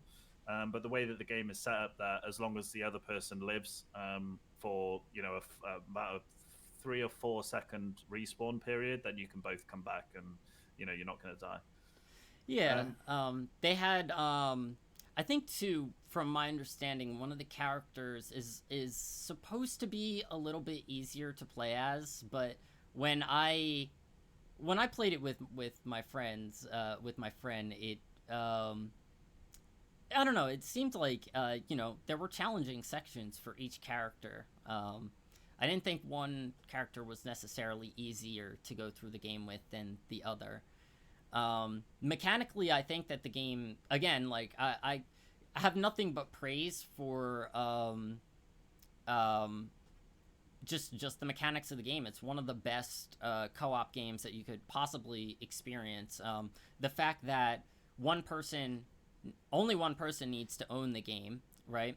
And then the other person basically can just send them a like an invitation to play for free. It's like you just install like the free version of the game, and then someone who owns the game invites you in, and boom boom boom, you're good to go. It was a really fun game to play through. I think that the reason that for me personally it wasn't included on my list is has to do with the story, has to do with the characters. And I think that that's just a matter of, I guess, opinion, or it's kind of like, because obviously you weren't that, like, you liked Hakeem, the book character that's kind of like I thought he was funny. But I couldn't stand him, man. I could not stand that character. I just thought he was so annoying and frustrating, but I think the main point is that if you find these characters annoying or unlikable and you don't really like the story, it's not really the meat of it. It's like the game really, really does well in terms of its gameplay, working together. It's accessible but also pretty difficult in places. The variety of levels are ridiculous. You every time that they switch it up, and they switch it up often, you're basically never doing the same thing twice, which I'm really surprised at, to be honest, with the length of the game. I think the length of the game is about 16 hours long. Oh yeah, it was surprisingly lengthy for a co-op experience. Like I think most people would expect, oh, we're just gonna play through it. It'll be a 5-hour experience, and maybe we get through it in 2 sessions and we're done. But no, it's a full ass game. It is a full ass game. So yeah, it does. It takes a long time. It took us a very long time. Not just because of we if we were bad at it or whatever, but it was just so much to do. There's mini games in the game where you can be competitive if you want to, where you can play little mini games against each other.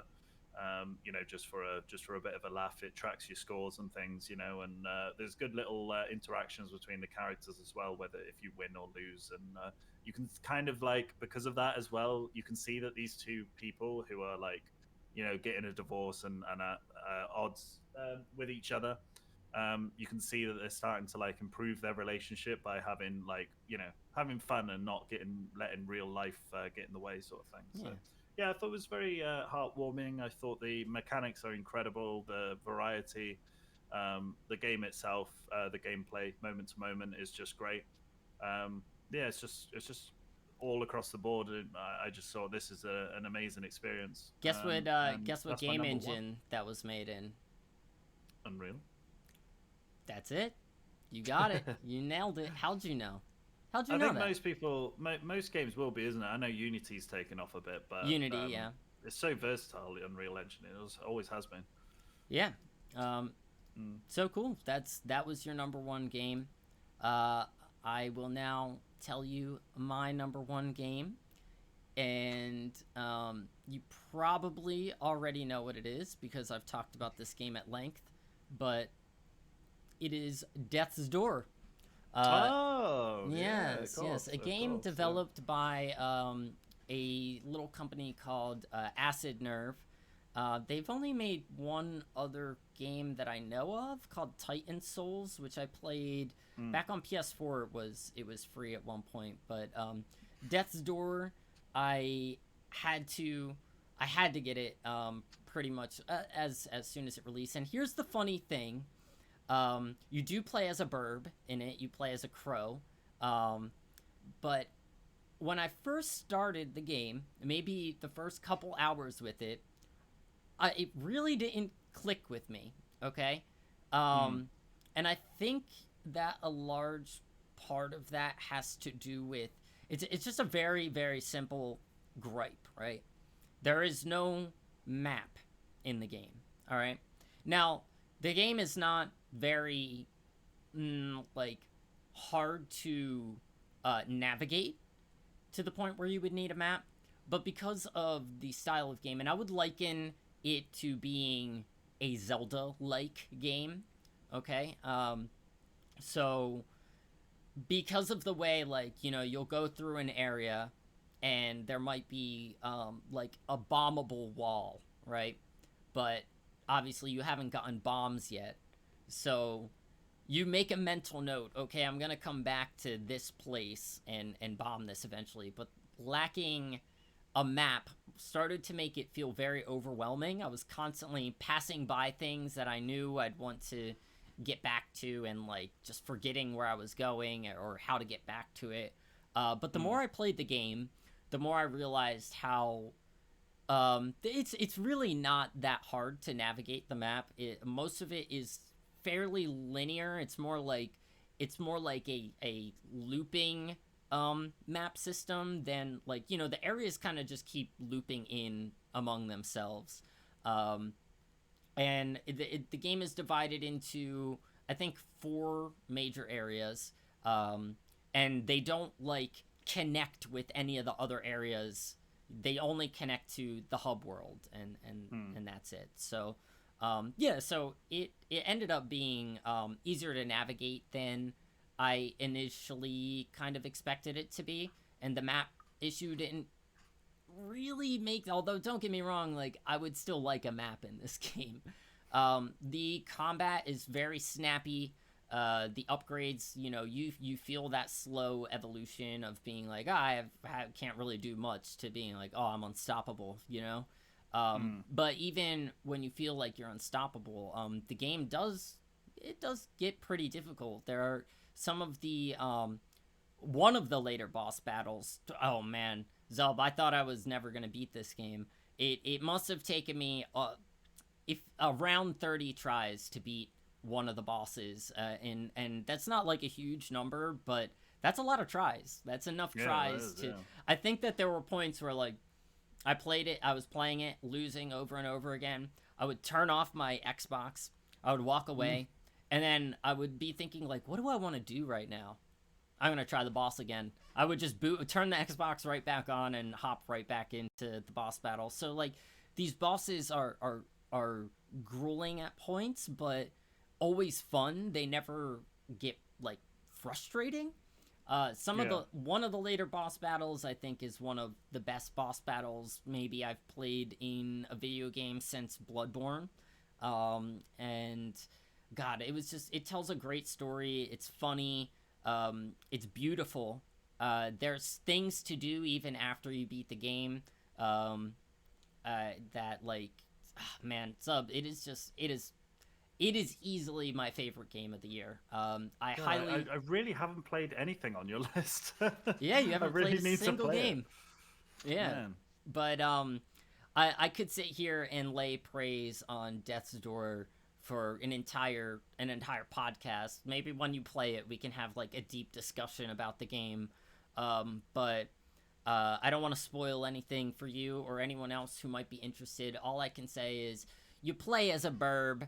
It's like a Zelda game, you know. You gotta try it out. It was wonderful. So yeah, that takes the number one spot for me, and I think concludes our list of top games of the year. So go ahead and run through all 5 of your games really quick. Okay, so my honorable mention was Halo Infinite. Number 5 was Forgotten City. 4 was Wildermyth. 3 was Forza Horizon 5, 2 was Inscription, and 1 was It Takes Two. Cool. And my runner-ups were Hitman 3, Resident Evil Village. 5 was Psychonauts 2, 4, Returnal. 3, No More Heroes 3. 2, Fist, Forged in Shadow Torch. And number 1, Death's Door. So, how are you feeling, by the way? You still want to keep... We just broke the 2-hour mark. I don't know I didn't expect the first bit to be 2 hours. Yeah. So me and Pleshy went through some topics and things on a Word document before doing the podcast, and we were like, we've probably gone through a third of what we wanted to talk about. Which, after 2 hours, that's pretty crazy. I don't know if you want to quickly go through our top 3 disappointments. Yeah, let's just do like finish it there. We could actually probably knock out the next 2. Well, we could do our top 3 disappointments of 2021. I think that we have to talk about that a little bit. We just did our favorite games. I think it's only right for them to know our least favorites. Definitely. And we also have our most hyped games of 2022. I think that we should probably fit that in, and we could save the rest of the topics for next time, because I think that they're pretty actually meaty topics. We could probably spend quite a while on them. So I can read off those topics after we go through these next couple things, and that'll kind of be a preview for the next episode for you guys. I hope you guys are enjoying it. I think obviously when we talk about these topics later on as well, there'll be a bit more of a back and forth between us, you know, because it is the end of the year. We're going to have a lot of lists, and we are talking quite a lot either side. But yeah, we'll go through our top 3 disappointments, and then I think it'll be more of a free form discussion going on. Then, you know, we can check that out as well. Yeah. Although I would like to go for a wee break. Oh yeah, take your time. Take your time. Go for it, man. So I don't know if you want to speak to the guys or be right back or whatever.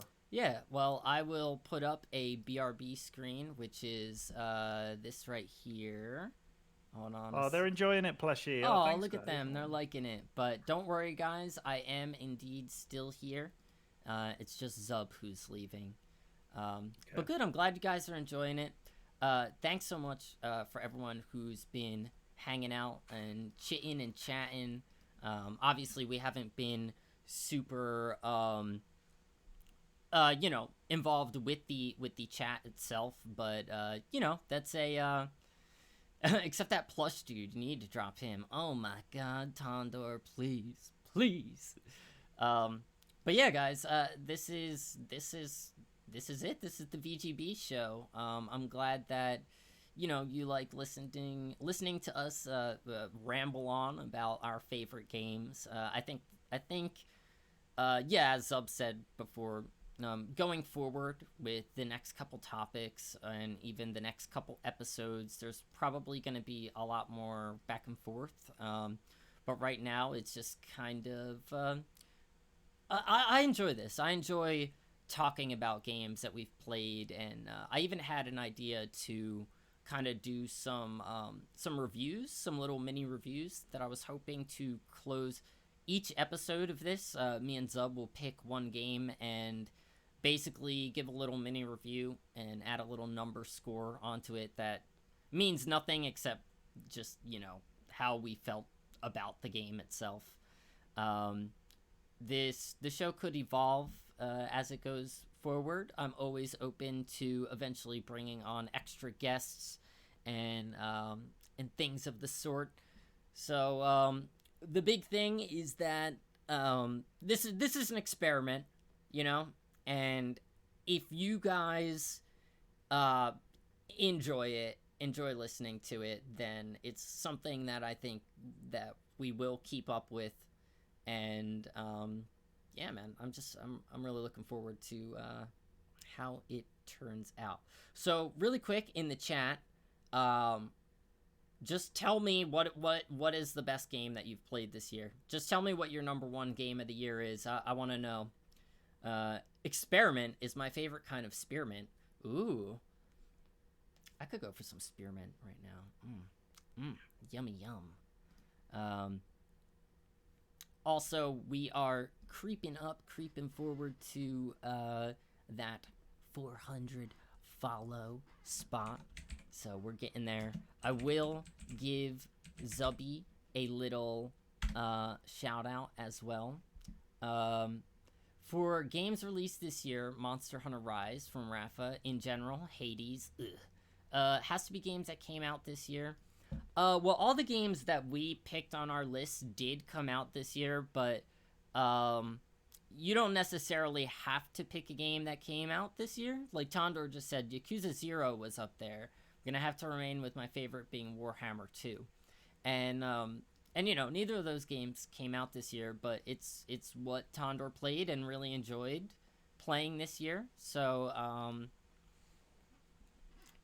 yeah, any game that you spent a lot of time with this year that you really enjoyed, that works. I am back. Welcome I back. have returned from Kerbal a copiously long wee. That's way too long. And there he is. Hello. There he is. Welcome back. I just asked chat what some of their favorite games were that they played this year. And Rafa is here. He said his favorite game to release this year was Monster Hunter Rise, and in general has been Hades, which we know how I feel about Hades. Oh yeah, controversial topic. That'll be a topic for another time. Don't worry. Yeah, I think so. Yeah. Tondor is split between Yakuza 0 and Warhammer 2. Neither came out this year, but it's what he played. Yakuza 0 is incredible. Rafa also really liked Metroid Dread, and Easy really liked Returnal. And Sunshine has Kerbal Space Program, which I've never played. Oh man, that is a video game boys, like the smart video game boy game. A big brain boy I don't know how game. people do that. Okay, so you're back. We're gonna get back into the next portion of our discussion, and that is our top 3 disappointments of 2021. But before we actually get into the list itself, do you have a runner-up game for a top 3 disappointment? Is there a game that... Yeah. Okay.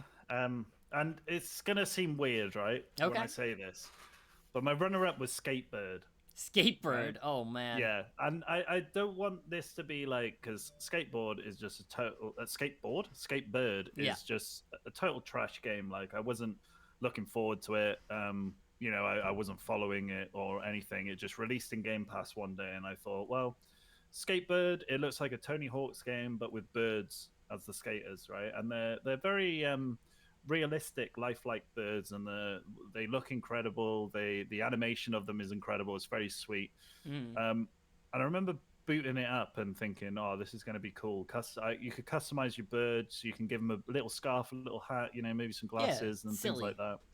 It's very silly, yeah. And I was looking forward to getting into it. Unfortunately, then I played the game, and it was just absolutely god awful. I would suggest, I would suggest that you look at some videos of it on YouTube. I wouldn't even play it to give them the play count on Game Pass. But what really disappointed me was that with Game Pass, you get a lot of high quality games on there. So every single Microsoft first party game will be on there at release, and obviously they're of good quality and whatnot. But you also get some really good indie games on there, which is great. Everything on there is of a certain quality, which even if it's not your style of game and you don't particularly like it, you can still appreciate the quality of the games that they put on there. The thing I was disappointed in was that Skatebird was on there. And straight away I was like, okay, is this going to be the level of games that we get on Game Pass going forward? Right? Are they going to start skimping and just putting anything on there, regardless of quality, or are these the kind of quality of indie games that we're going to get between the big releases? I don't know. Thankfully, though, I mean, it seems like most of the games that get added onto Game Pass, the indie games, are generally pretty good. Every now and then, fair, you get this trash release like Skatebird, and I remember when you played it and you told me, like, you were like, look man, install it, try it, and just tell me you don't agree, and I was like, okay. Like, that night I installed it, I booted it up, I spent maybe like I would say I spent like a good 10 to 15 minutes actually making my bird. Because like, which is the funnest bit of the game. That is and it was genuinely fun making this bird, like customizing your own personal little skatebird. But then you actually get into the actual gameplay, and God, it just doesn't play right. I suppose, I suppose I haven't really talked about why the game is crap, but I won't go too far on it because it's not really about Skatebird. It's about Game Pass as well. Yeah. But the actual game, if you think of Tony Hawk's before, it was really, really tight. The controls, it was like whatever you wanted to do, you could do, with the with the controls and whatnot. But this one, like, the physics are all off. It kind of reminds me of a weird, like, Goat Simulator kind of game where like, it's just silly, it's just funny, and the controls are basically second to the actual silliness of the game. Right. But Skatebird, they're trying to tout it as like, a Tony Hawk style game, and it is in a sense where you can do tricks off of it, you can do manuals, you can grind and whatnot, right? But the physics is so off in the game that it just doesn't feel good to do any of those things. So even if you just have to pick up an item that's on a like in a half pipe or something like that, the physics are just so off that you can never get like enough momentum. It just doesn't play right. It just doesn't play right. The whole thing is just bad. And my concern with it is that I don't think this game went through quality control at all, because anybody in quality control would just say, sorry, but your game is just not fun at all, and it doesn't work properly. Right. But the fact that it was then, don't know what quality control that they do on Xbox for these kinds of games for Game Pass. I don't know if there's like some sort of like green light system, or if they actually paid money for this game. I don't know. But is there any like quality control? Because you look at the reviews for Skatebird, I think it is in the bottom 10 of the worst games on Metacritic, I think, for user score. It's really it's that far down. Yeah. And not one person could say anything positive or redeem about it, except for what we've said about the birds look quite nice. Yeah. So that's what I'm a bit concerned with. Luckily, this was a few months ago now, and everything that has come out on Game Pass has been of a good quality, which, it makes me feel like this is just a kind of a one-off. But yeah, just absolute dog shit garbage. So don't play it. Don't play Skatebird. Okay. And that was only my honorable mention. I know, right? Well, here's my honorable mention, and this is one that comes with an asterisk next to it, right? Mm-hmm. So for me, one of the most disappointing games, but not one that I'm gonna put on the list itself, is Sable.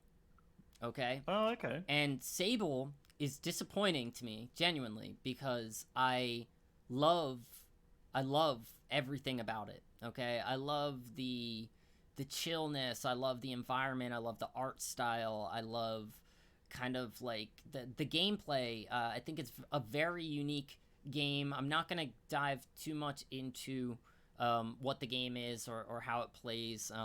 It is available on Game Pass, but so when I downloaded it day one, okay, on my Series X, okay, and booted it up, and goddamn, it just ran like shit. I mean, there are times X, man. on a Series X, there are times when it's 15 frames per second. The pop in is horrible. Like, I mean, things will pop in right in front of your character. I don't think it goes more than 15 seconds without experiencing some sort of hitch or frame drop or glitch or something.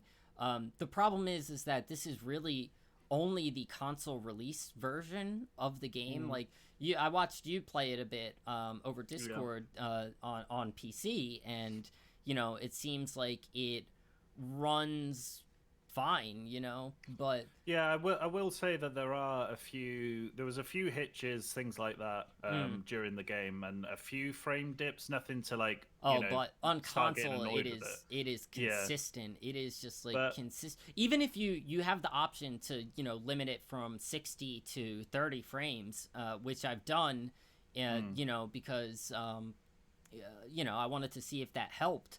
But no, when you're dropping, even in that mode, you're dropping to the point where it's like, at times it seems like that PowerPoint thing where like the game just, there are points where I'm like, did the game just freeze? And then it's like, oh, nope, another frame just went by. There's something inherently wrong with that game in terms of the way it's been made, because even on my PC, I think the PC version is better for whatever reason. But with my PC and that kind of fidelity of game, I should be getting 144 hertz at 1440p. So the fact that I was seeing some hitches, and I did see a lot of pop in as well in that first area. It's a very pretty game, but there's no textures, there's no detail in the environment. Like it's beautiful, but it's not something. Great looking game, but it's not something that should make your system chug. So that is for me. It's not on my list, but goddamn, was that a huge disappointment for me, Sable. So let's keep trucking along, man. What's your number 3 most disappointing game of 2021? Number 3, and this is probably the most controversial one. It's not really that controversial either, but number 3 was New World. Okay. Which was I think Amazon's one of their first games. That came out, and it's an MMO. What was their other one that they like? They released another game that was supposed to be like Overwatch, and they like released it, and then they were like, okay, we're gonna put it back into beta until eventually they were like, okay, this game is just not gonna work, and they took it away. I mean, even with like Amazon's all their money and everything, it's like it's hard to make games, man. It's hard to make games. Yeah. But with New World, it's an MMO. It's one of those MMOs that you just need to buy the game. For I think it was £40 when it first came out, but there's no subscription model or anything like that, and it's kind of like a fantasy style world. A bit of magic in there. It's kind of like Middle Ages kind of thing. Okay. And it looks very nice. The thing that I like about it, it's got a lot of quality of life improvements over traditional MMOs like World of Warcraft and whatnot, where you only need to make one character in this game to do everything. So if you pick up a musket rifle or a sword or a spear, they all have their own separate skill trees and own level ups. So you can be a level 60 character You might have 0 levels in a spear, but you can equip that spear anytime and start leveling it up with its own separate skill trees and stuff, which I think is fantastic. Yeah, an interesting approach for an MMO.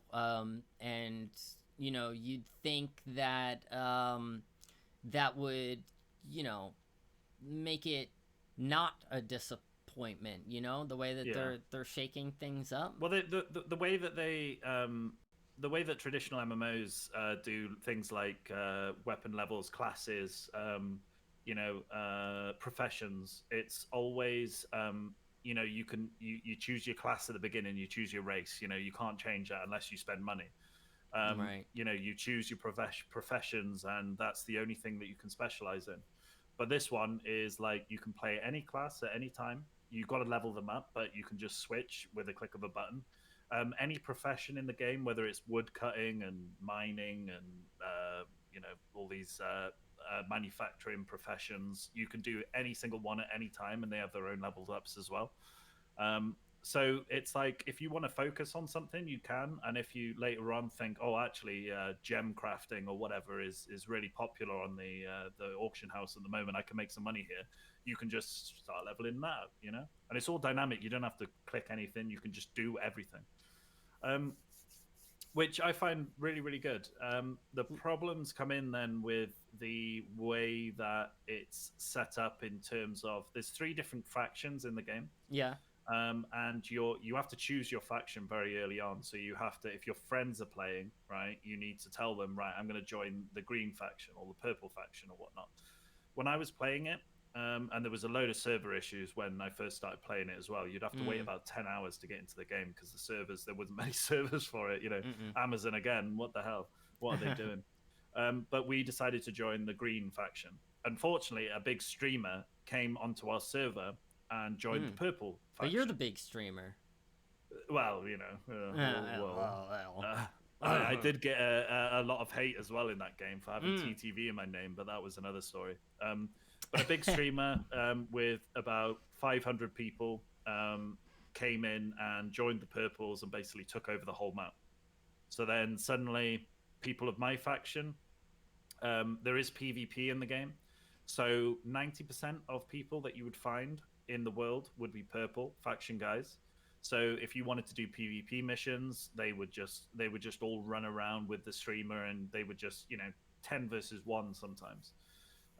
It was just horrendous. So the PvP was totally gone. The professions, if a faction owns a certain area, then making items in that area costs more. It costs more to put stuff up on the marketplace. Right. So suddenly, because you're a green, you're paying more for everything. So they've got more of an advantage because they can do missions and get lots of money, but they also have the advantage of cheaper stuff. So then we have the disadvantage of not being able to complete missions quicker than them, and obviously as a byproduct making money, but also it costs more to do that as well. So that was one of the big things that I hated about it. And if you manage to join a server which is pretty even, then I can see all those problems going away. But the biggest problem I've got with it is the traversal speed. Oh yeah. Oh my god, honestly, it's a nightmare. So they've said that they will never do mounts in the game, so you're always running. I have no idea. Apparently there's a lore reason as well. Oh, of course. I don't know what There's got to be a lore. They got to explain it in game, in the world. Yeah, I don't know. There's no such thing as horses or something. I don't know. But yeah, so there's that. You have to run everywhere. So my problem with it is that I was having quite a lot of fun with it. But if I'd go and say get a bunch of missions from town, and then they're dotted all over the map, so then you do like a little sort of routing in your head to say, right, I'll go to 1, 2, 3, 4 first, and then loop back round and come back. It's like, okay, you do that, you go back to town, more quests then, and you see that traversal time alone takes about, depending on what it is, can take up to like 40 minutes of just running. And it's just, you can do your professions along the way. You can cut down trees and do all this sort of stuff, but that just adds to the time for you to complete a mission. Good God. And then you get back to town, you get a whole new bunch of missions, and you see that they're even further away. And it was just, there was so many times that I would get a bit of renewed vigor, you know, at the beginning of a day, let's say, and go on New World, and I'd be like, right, I'll just do all these missions.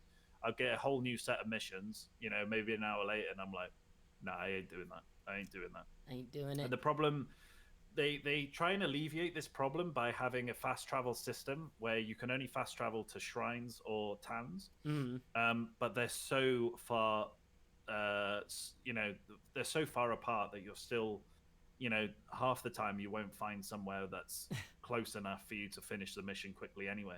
And there's a currency as well to fast traveling. Oh So no! if you fast travel too much, and it's really weird because to stop the boredom and the tedium of running around, you try and, you know, find some ore that you can mine, or you know, trees that you can chop down. So then that obviously takes up bag space, and you've got a weight system in it, so you can't you know, have an infinite inventory.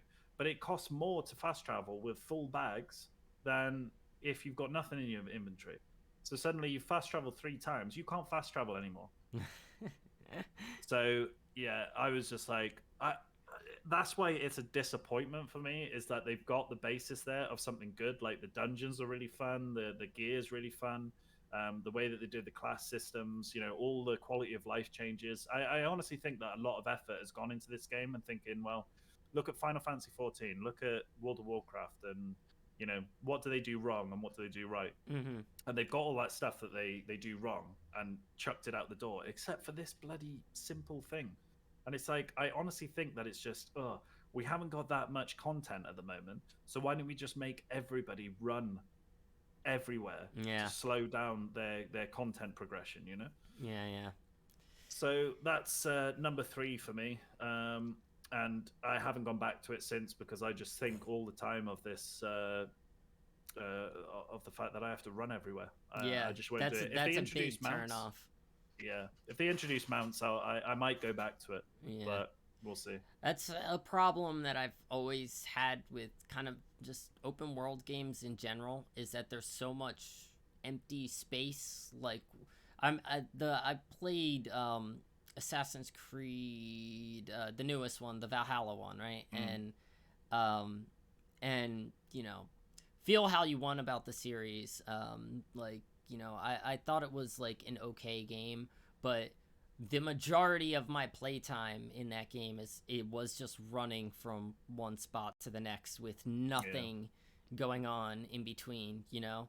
And it's like, why does my objective need to be, you know, 10 minutes of walking to get there? Why can't it just be right next to where I picked up the mission or something like that? Or at least put something interesting on the way. I don't know, but yeah, I mean, like, unless you've got these like dynamic systems that make traversal interesting, you know, because like one thing that really I liked about Assassin's Creed, like the recent ones, is that yes, they're open world and they are big games, but the landscapes and everything are so beautiful that you know, it can be like, it can be very relaxing trying to get from one place to the other. Definitely. But that can only hold up so long before you're just like, right, this is a video game. I need to get here and here and do side missions and do this and do that. And then suddenly, I don't think I've beaten a Assassin's Creed or many open world games at all recently, because I'm just like, well, this is just wasting my time now. Yeah, but you compare it to something like, just off the top of my head, like Infamous, right? Where a lot of the game is like, the traversal is actually so fluid and so fun. Like, you know, you do have a big city to go around it. Or Spider-Man, even better. You know? Spider-Man. Yeah, Spider-Man, you're like, half the fun of that game is literally just swinging. Like, it's so satisfying. Make traversal. Make a traversal in a mechanic. You know, this is why in like Red Dead Redemption 2, I never finished that. You know, because that game is just incredibly slow. Game, I love it, but you know, you look at something like GTA 5, you know, I don't mind going from one place to another, because, like, again, the world is so, like, interactive, you know, like, people, what they're saying, it's like you're in a living, breathing world, you know, whether you're driving somewhere or running somewhere. You know, it always feels like this, I don't know, it just never gets boring, you know? Yeah. But if you have something like Assassin's Creed, where you're running around and nothing really is going on, you can sort of like peek behind the curtain then and be like, okay, this is a game now. Yeah. So, are you ready for my number 3 top Hell disappointment? Because this is going to be a controversial one, and no. but I'm gonna say it. I'm gonna say it. It's not number 1 on the list, but it is on the list. But I gotta say it. Metroid Dread is number 3 on my top disappointing. Rafa said he loved Metroid. I know, Dread. I know. Rafa loves it. Sorry, but Rafa. I am sorry, Rafa. But listen, the game just is. Oh man, it is repetitive to like. All right, there's there's gameplay loops, and then there's like downright repetition. Okay, and this is its own discussion, but in the context of Metroid Dread, I felt like I was just doing like literally the exact same thing every time I entered a new area, you know. And like you could probably argue like, oh, that's part of the gameplay loop, but to me it felt very lazy. Like it seemed like a product of COVID times to me, you know, where, okay, like you might encounter a mini boss in an area and think to yourself, wow, that was challenging, that was cool. Then you go to the next area and it's that same exact battle, except maybe he has one new move. And you're like, okay, that's a little weird. Then you get to the next area and it's like that same exact battle, but now there's 2 of them.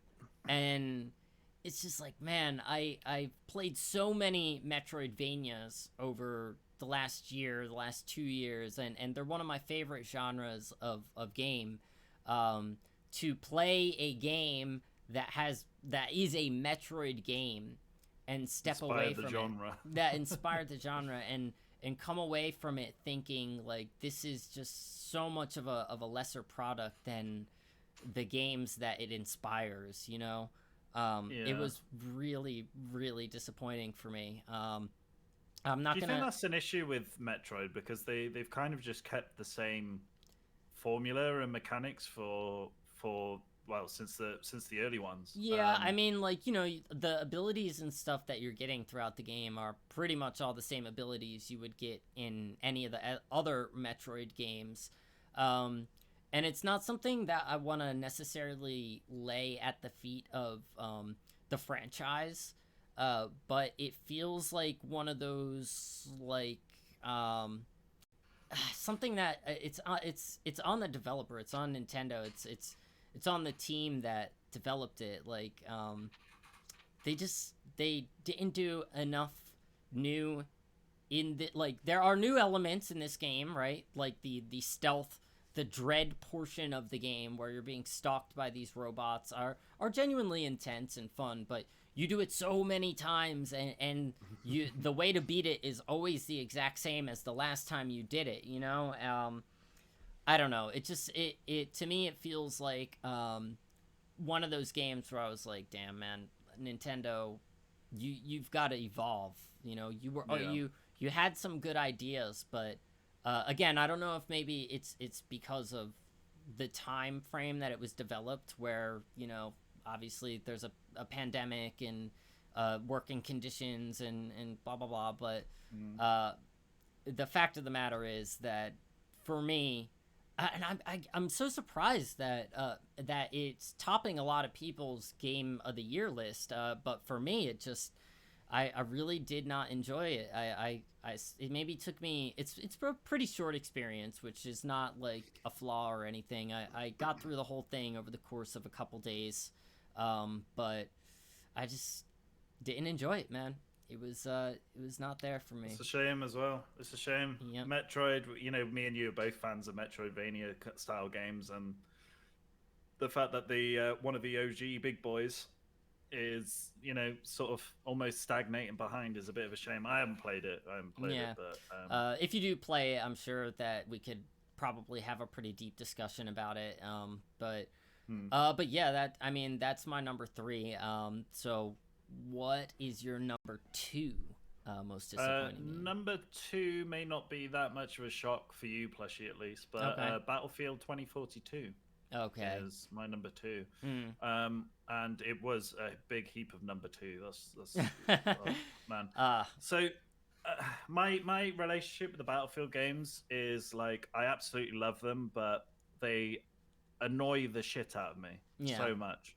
Is that there's a game? This is a game that's all about battlefields and massive wars and battles and like huge scale combat. Right. And it seems like every single one, like I'm always excited for the first Battlefield that comes out on a newer gen, Right. but it seems that we go backwards every time.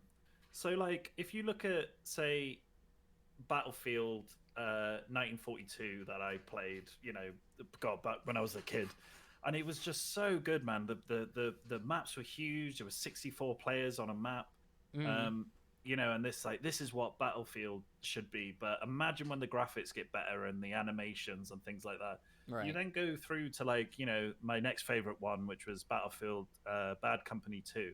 Okay. And it's like, okay, there's less players now. I think there's like 24 players per map, and obviously you've got console limitations and stuff regarding that. But every single building can be destroyed. Right, so if there's a sniper up in a two-story house, you can, instead of trying to kill the sniper, you can just destroy the building and make it collapse around him and kill him that way. Yeah. And it's like, right, okay, that's good. And then every single one that comes out afterwards, I mean, you look at this one, right? There's 128 people that can play on a single map, right? Yeah. So that's 64 versus 64. You're thinking, wow, like this will be incredible. It would just be absolute carnage and havoc. Yeah. But there's no destruction, hardly any anyway. The maps are uninteresting. The game doesn't work properly. The weapons are absolutely, I think this is fixed now in a later patch, but I only played it on the first week. But the weapons have so much spread on them that it's literally impossible to hit anything after a certain distance with like the assault rifles. And it's probably going to be weird, like if people ever come back and have a look at this, they're probably going to be like, well, Battlefield 2042 is an amazing game. But that's because it always takes like at least a year since maybe Battlefield 4 for these games to actually become good, and all of the teething issues to be sorted out. Another issue with it as well is that I think that this game was going to be a battle royale game. Yeah, it sure seems like it. And it's been changed. Yeah, it's changed into a Battlefield game. So I don't know why, but they've got specialists now. So you don't heroes, basically. Heroes, yeah. Yeah. So you don't pick a class anymore, right? You don't pick just medic or assault. You pick a hero, which some have really like OP moves. Like one has a wingsuit, which is really really fun to use. But you don't have the option of like right, here's all your unlocks. Create your own guy. Create your own class. In this one, it's like, right, these are the specialists. Like, why have I got specialists? Why is everybody in this 128 player battle a mix of 5 different people? Yeah. It's like, I just see the same person running around. It's like some weird clone war.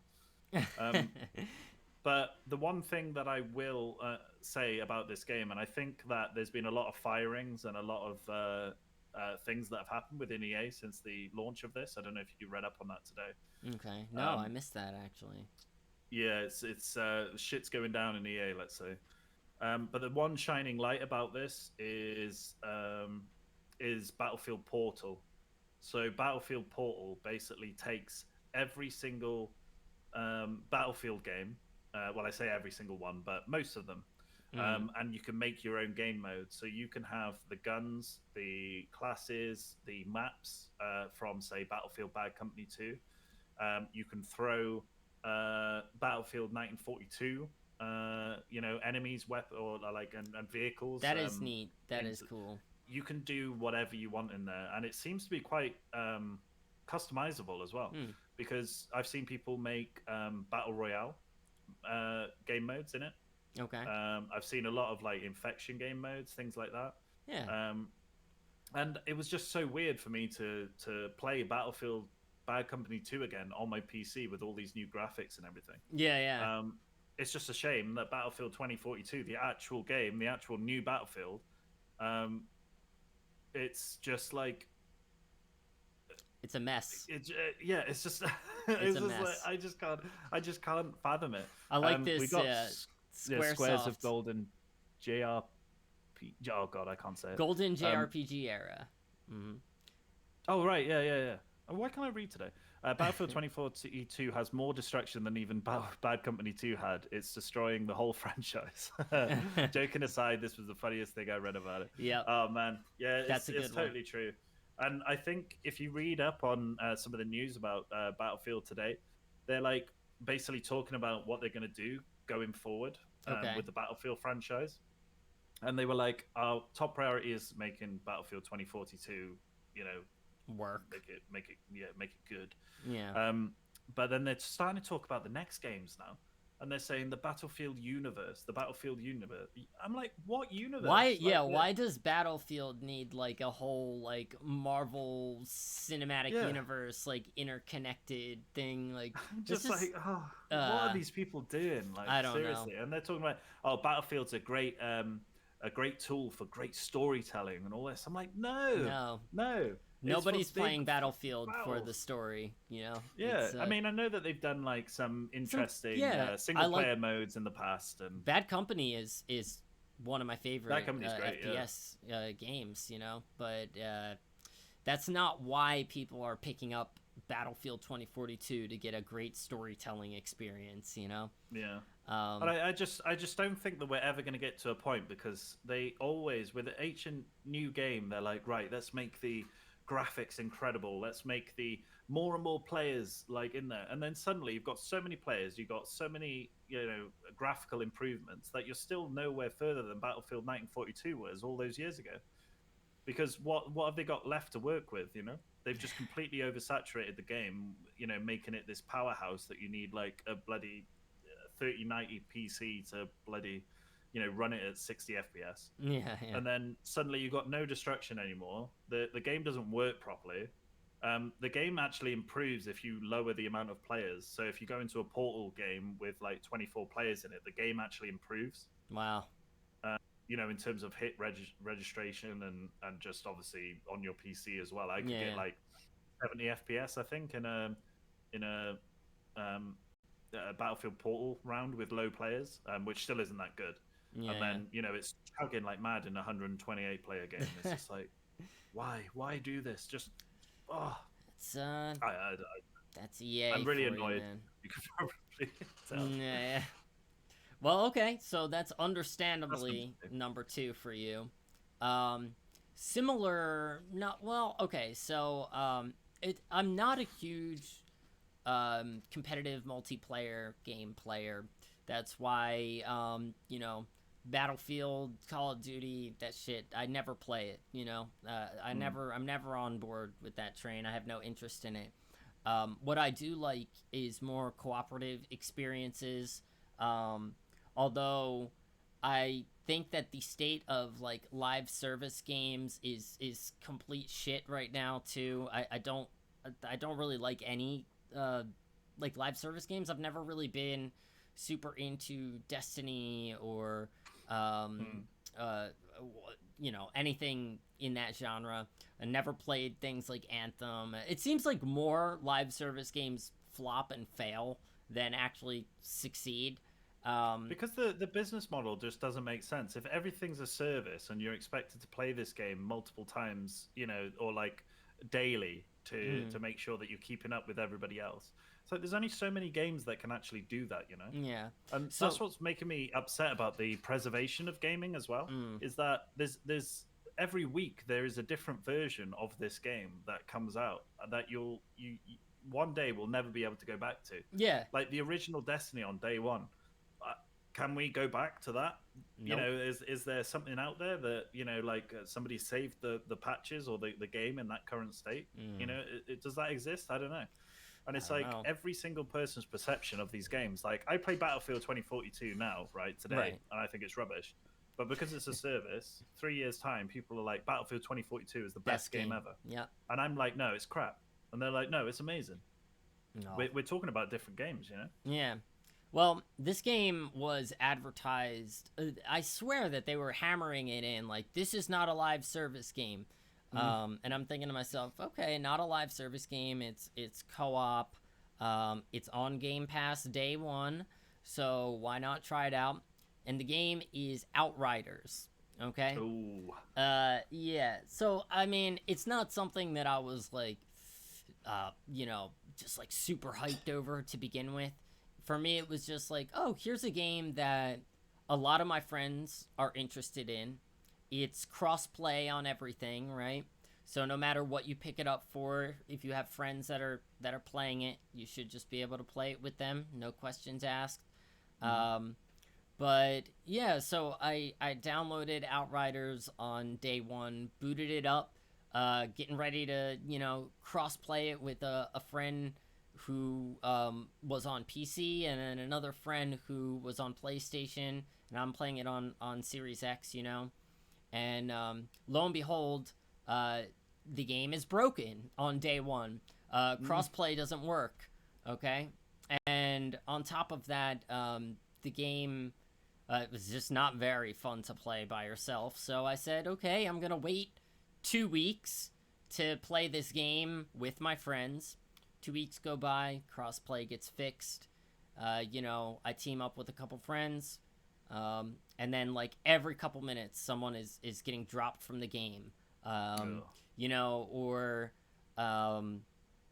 again, like I swear that they were like, this is not a live service game. This is not a live service game. But as you're playing it, there's nothing that doesn't make it feel not like a live service game, the way that drops work, the way, I guess it's more in like the content available. It's like all the content is there in the game. There's no paywalls. It's or a looter anything shooter, like that. right? It is a looter shooter. Yeah, So I guess that's surely there's I don't know, unless they're going for like the old Diablo feeling or something. And so a lot of the surely developers, you're gonna reach an end game. yeah, a lot of the developers that worked on Outriders, I believe, used to work on Diablo games as well, Right, which was okay. something that made it quite appealing, before I played the game. But yeah, man, it's just like it's this. I don't know. It's Square Enix was the publisher, and I think it's like just like these big companies have it in their head that like, this is what works, this is what's gonna make us the most money, we need this, we're gonna push it out as fast as possible, and it just more often than not releases as broken, buggy, not really fun.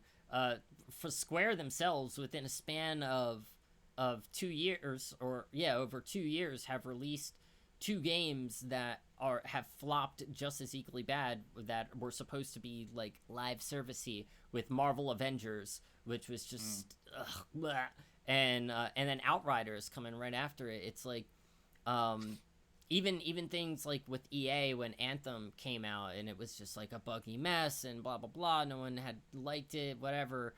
There's a lot to say about this topic in general, but lo and behold, go figure, Outriders ended up being one of the most disappointing games for me, because it's something that I expected to boot up and play with my friends, like they told me I'd be able to, and I wasn't able to.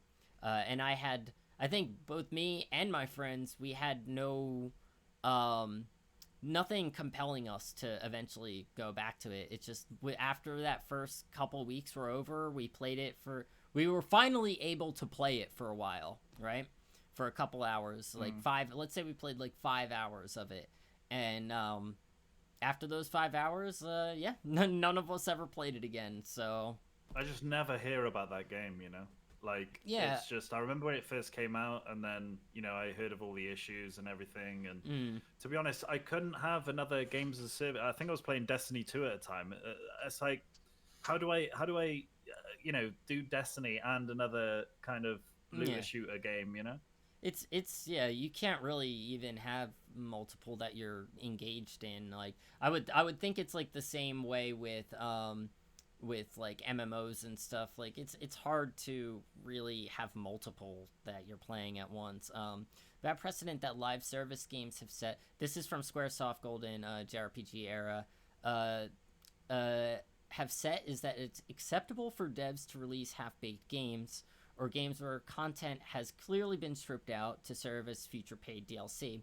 They don't think anyone will be upset if, say, Ghost of Tsushima or The Last of Us 2 doesn't get post-release content and updates because they were polished, complete games at launch. Anything more we get is a bonus. Exactly. You know, to me, it seems like just I don't know.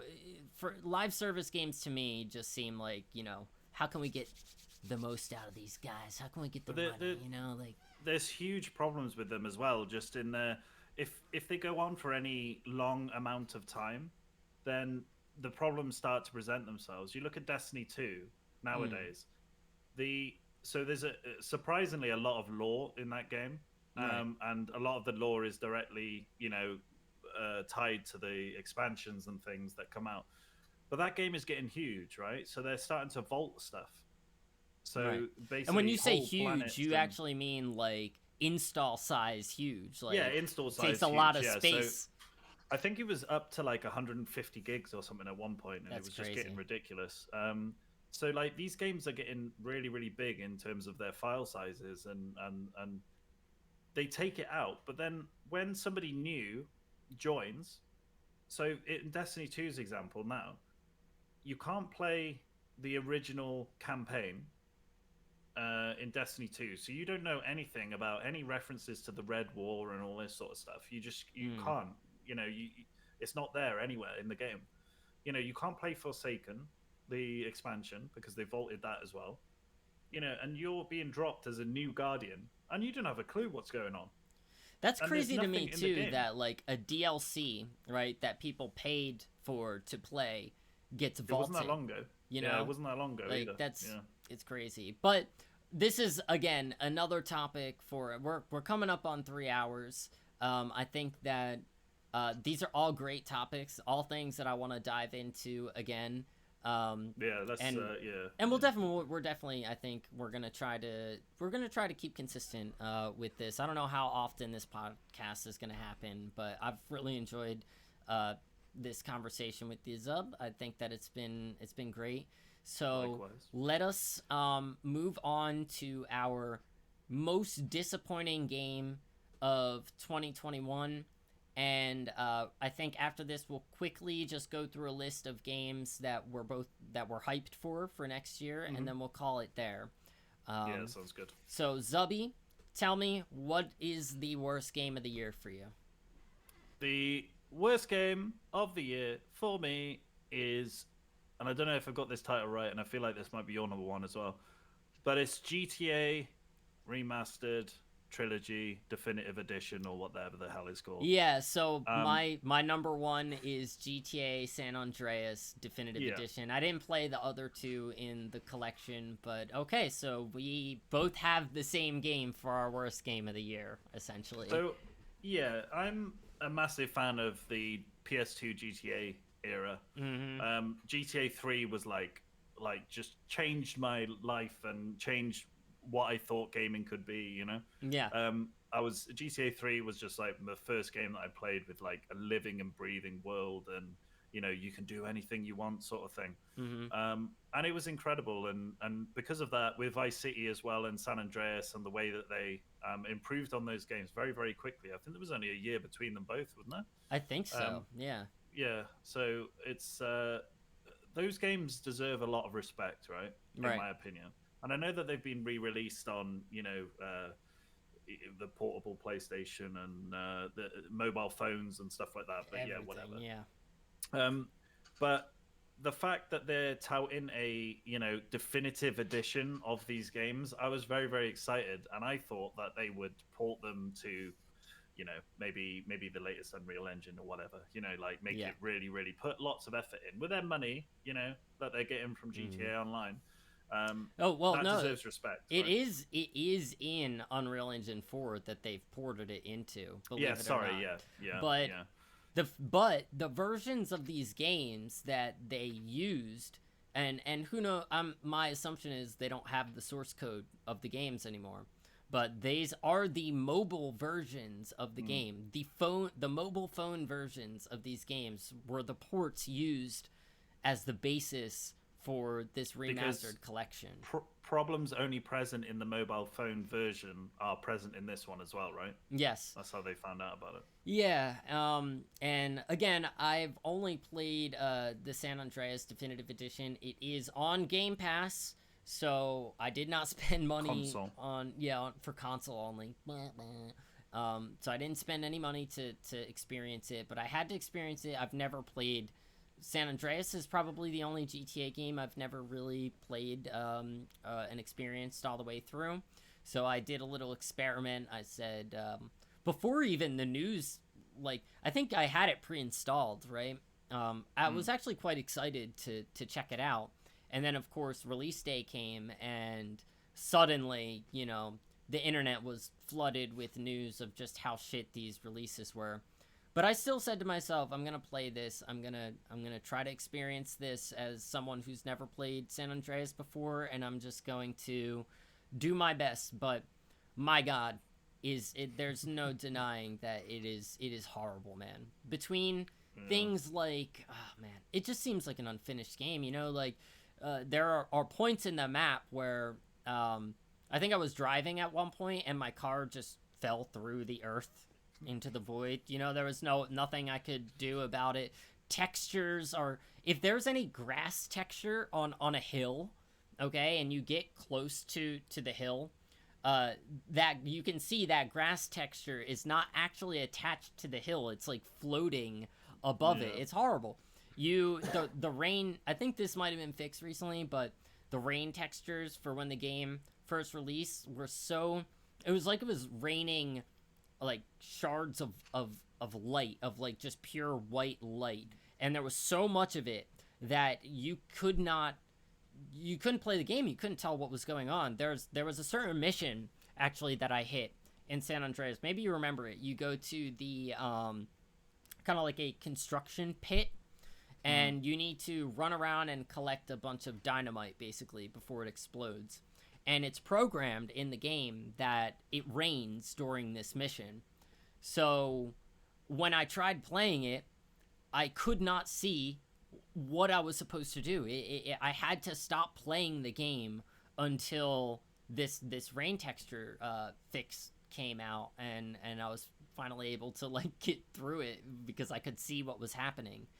The rain thing is absolutely hilarious, but one of the biggest things that really show me that there's just no effort being put into this is that they've run a lot of textures through an auto upscaler, like an AI upscaler. Yep.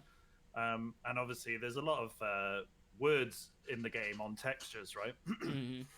Whether it's a company name on the side of a van or a billboard of an advert or whatever, and they've put them through this automatic upscaler, and what's been spat out the other side doesn't make sense. So I think like every single time that coffee is mentioned in the game, like coffee shops and things, if it's like if it's actually printed outside a coffee shop or whatnot, like for some reason it can't like tell the second F, so like coffee is spelt wrong throughout the whole game and all this sort of stuff. And that's what, obviously it's funny to like find those things, and like how the computer is just like totally misrepresented what it actually was supposed to be. But the annoying thing is that there's so little effort that has gone into this game, where they are just getting the textures. They're not like trying to redo the art assets or anything. They're just literally just put it through an AI thing. I wouldn't be surprised if that took probably less than a week to get those textures.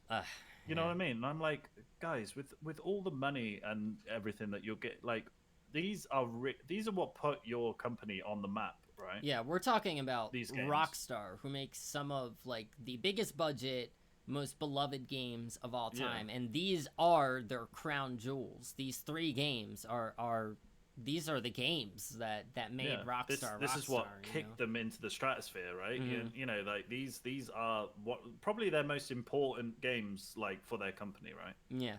and the fact that they've just, I know somebody else developed it and whatever, um, but still they've got a code of, you know, a quality standard that they need to meet as a company, you know. Yeah. And the fact that they okayed this for release, they're just shitting all over their legacy, like, you know. Yeah. It's really disappointing It's to horrible. see. It's horrible, and Really it's is. horrible the things like the takedowns that they put out for modders, for the mods that they've made of the original games. The fact that a lot of the original games were taken off of storefronts. They're back up now, obviously, Yeah. because of all the backlash. But their approach to this game and how it was released was just all wrong. And I think it makes complete sense that that is number one, most disappointing worst game on both of our lists. I do want to take a second to acknowledge RPG Era, who's in the chat, who, for them, their most disappointing game they said was Deathloop. I know, Zub, you didn't play Deathloop. I actually did play Deathloop, and I actually quite liked it. I don't think it was quite. I saw, like, I think IGN gave it like a 10 out of 10, and it was getting like praise pretty much all around the block. And I don't know that I would even really consider it a true immersive sim. Like, it does have immersive sim elements, and obviously, yeah, it was made from the people that made Prey and Dishonored, so we expect a certain level of immersiveness out of Arcane, right? But I actually did have a good time playing the game. I quite liked the game loop, and I just thought it was a very smooth experience. But it didn't make any of my lists. Like, it's not one of my top games. I didn't hate it. And let's see. And Sunshine says, even though you got it on Game Pass, this is regarding GTA. They were actually charging €40 for it. Pounds, plushie. Pounds. That's a pound Sorry, pounds. I'm an uncultured American. Much more would be forgivable if it was free, or at least free for owners of the original games. I knew that they wouldn't make it free, but I mean, I was expecting the games to be the whole trilogy is $60, the price of a full game. That means each game in that trilogy they're charging $20 for it, right? But no, that's not. It's you're right though, Sunshine. I mean, like, charging that amount of money for a start is just ridiculous for what they actually did. Yeah. That's what really upsets me with, they're adding in a few they ported it over to Unreal. They can turn on and off bloody graphical features, like, the new lighting effects and all this sort of stuff. They put all their textures through a bloody upscaler, and then to charge £40 for that, which is a full price game here in the UK, is just ridiculous. And the fact that they're taking off the old games from being able to be purchased, I'm glad I've got the PC versions on my Steam library, because it's just a kick in. Even if it was free, I still think that those games hold too much of a legacy to be treated like that. It's very, very disheartening to see, and we had to you can't help but lose a lot of respect for the company. Like, we, like you said, we have almost expectations and standards from what we want to see out of them, and to see them sink this low is pretty bad. But all right, so we're gonna move into wrap up mode, okay? But quickly, I would like to know, Zub, tell me some of the games that are coming out within the next year that you're really looking forward to playing. Oh god. So that I'm a big fan of 90s shooters. Yes. And I'm a big fan of the New Blood games. They made Dusk, Ultra Kill, Medieval, those types of games. There is one called Gloomwood that is coming out next year, which is a Thief style or Thief inspired game. If you guys know Thief, I think that was a 90s game as well. Oh yeah. Very, very cool stealth game where you had to go into certain areas and steal things. Thief. and had a really cool sound system as well. So I'm looking forward to that. New Blood do very cool stuff. New Blood is amazing. Yeah, check out their stuff if you like the old 90s shooters. You'll love their games. Yeah. It's on Easy's wish list as well. She just said there's another one Easy called Fallen Aces that is coming out as well, which is a kind of mobster first-person shooter, comic book style. Looks a little bit like 13, which I was playing around with yesterday. Yeah, and it seems like it's going to be one of those games with like multiple routes to your objective. Very sort of im-sim. Looks very im-sim. Yeah. So I'm looking forward to that. I'm also looking forward to, which might surprise you, but Pokemon Legends Arceus. That does surprise me coming out of you. Because I have fallen out of love with the Pokemon games in recent years. I just think that they're too easy, too handholdy. I know there's a big like competitive aspect to it and stuff, which I'm not really interested in, but. I mean, I really like Pokemon. I always used to really love Pokemon, but the recent games now, I'm just like, there's nothing for me here. You know, people say, oh, it's a chill game. It's for chilling. It's like, yeah, but I got other games that are more engaging than Pokemon for chilling out with. The thing that I'm looking forward to on that is the fact that it looks like it's a bit more effort has been put into it, and it looks like it's changing up the mechanics quite a lot. It looks promising. It looks promising, so that's what I'm hyped about, is that maybe they can go a bit of a different route with Pokemon, instead of just, you know, falling back on their old ways. Yeah.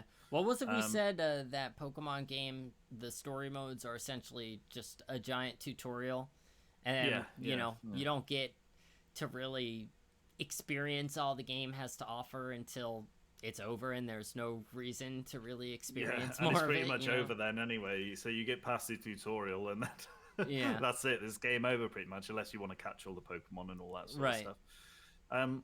Another game, Horizon Forbidden West, which is coming out in February, I think. Obviously, Horizon Zero Dawn was a PlayStation exclusive. It's out on PC now as well. And I really like those games, surprisingly. I thought it was just going to be one of those standard kind of like open world, interesting setting that you kind of get from the likes of like Ubisoft and stuff, you know? But actually, it was a game that I really enjoyed, especially the story. Like, a story in a video game hasn't grabbed me like that for a long time, and I really was without interested. like getting too deep into it, I was very surprised by the twists and turns that the first game had to offer. I think it's a bit of a slow starter. It leans too much into the kind of the tribal aspect of it. You know, these people are very, you know, very primitive and caveman like. But yeah, when it starts leaning into more like what happened in the past and things, it's really intriguing. Like, I just smashed through the main story in that, because I was a good sci-fi story. It was great. I'm hoping with Horizon Forbidden West, because the only thing that's making me a bit wary about it is the fact that if you've played Horizon 1, you know the world and you know all of the issues with it. So I don't know if the story is going to grab me as much, or the story is going to be as good, because you've already established all of that history and what the previous story was about. I'm kind of feeling that this story is going to be, I don't know, kind of generic, if you know what I mean. So we'll see. We will see. They might lean a little more on the visual wow factor, you know. But we'll see, because the game is releasing on last gen consoles as well, so you know, the story, I think, that's one thing we can talk about next time, is that sort of weird limbo period of games being released on PS5 and PS4 or Xbox it is Series indeed X and a Xbox One. strange, weird, like, and the problems that come with that. I'm just gonna rattle through the rest of them here. Stalker 2, which is coming out this year. I was a bit like wary about it as well when I saw the trailer of it, because it looks kind of like more run and gun than the original Stalker game. It looks like a Metro game to me. Yeah, I've never played the original Stalker. So so I really like the original Stalker games. They were like very ambitious for the time. I remember that, like no matter what was going on in the world or where you are in the world, like the NPCs and things would carry on around their daily lives. Mm-hmm. Like a caravan, say that makes a route through the map would always happen whether you're there or not, Right. and things like that. So Stalker was like incredibly tense and incredibly like hardcore, and I'm hoping that they're going to keep that kind of feeling, but I kind of feel that it's going to be Call of Duty-fied. Um, and JRPG era is putting that on his list. He forgot about Stalker 2, so that's good. I'm glad Throw I it on reminded there. It's you. going to be on Game Pass day one. Yeah, Game Pass day one. Oh man, Yep, I love day Game one. Pass. I do too. Starfield. So that's going to be November time. Yeah, so we got a long way to go. I'm calling it now. It's going to get delayed. I think. Yeah, it's I think delayed. so. I think with everything going on but it's slated for that mythical November 11th release. Yeah. It's kind of worrying to me that we haven't seen anything of it yet. But they also did the same with Fallout 4, didn't they? Yeah. I think it was only, what was it, 5 or 6 months that they showed the first stuff and then said it was going to be released, like which I kind of do prefer that, yeah. I don't like when a game gets you have the opposite of it, where it's something like Psychonauts 2, where they say that they're starting it, and then 15 years go by before the game actually releases, and that's not even an exaggeration. So or even one of my favorite games ever was Beyond Good and Evil, and I can't tell you how long I've been waiting for the second game in that series. It's a shame, really, isn't it? The longer you take as well to create a sequel to something, I feel like you lose that kind of not the interest side of things from players, because you'll always have that cult status, but maybe the things that you've been working on become sort of dated in terms of gaming and what other people are doing. Definitely. So I mean, God knows how many times that's run through the mill, changes and total revamps and whatnot. It's a shame, really.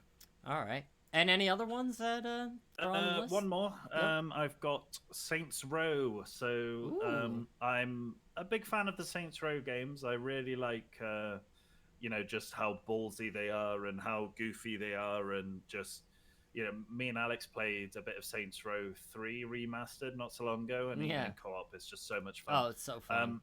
Again, I'm a little bit worried because it looks like they're going for the more realistic kind of thing. So I don't know if they're going back to if you ever played the original Saints Row, it was quite grounded, and it was all about the gangs and everything, and this one seems to be a mix of that and the goofy silliness. So I hope by doing that, it's not just going to be a bland reboot. I don't think so. One thing that I actually that gives me hope for the Saints Row reboot is that it was just delayed. It was also slated for a February release date originally, and they pushed it back quite a bit. I think August, isn't it? August? Yeah. I so I that's great. I think that's great. I think that developers need as much time as they need. Don't because if the game released in February, it would be a broken mess, just like some of the games that we've been talking about. And so we. I just read JRPG's comment there. Said, great upcoming list, by the way. Thank you very much. That's just mine. Plushy's going to say his in a second. Yes. But he said, I wonder if you're also naming a game that I am looking forward to. Oh, I think it's going to come up. From Software fans. So that's not on my list, and maybe we can discuss that later of why it's not on my list. But I'm assuming it's in yours, Plushy. Yeah. And Easy, thanks so much for hanging out with us today. Thank you, Easy. You have an amazing Lots day. of love. So here we go. Ready? This is the plushie list for most hype games. So Horizon Forbidden West is on there as well. Okay, so I'm not as big of a fan as the first game as I think you or a lot of other people here are.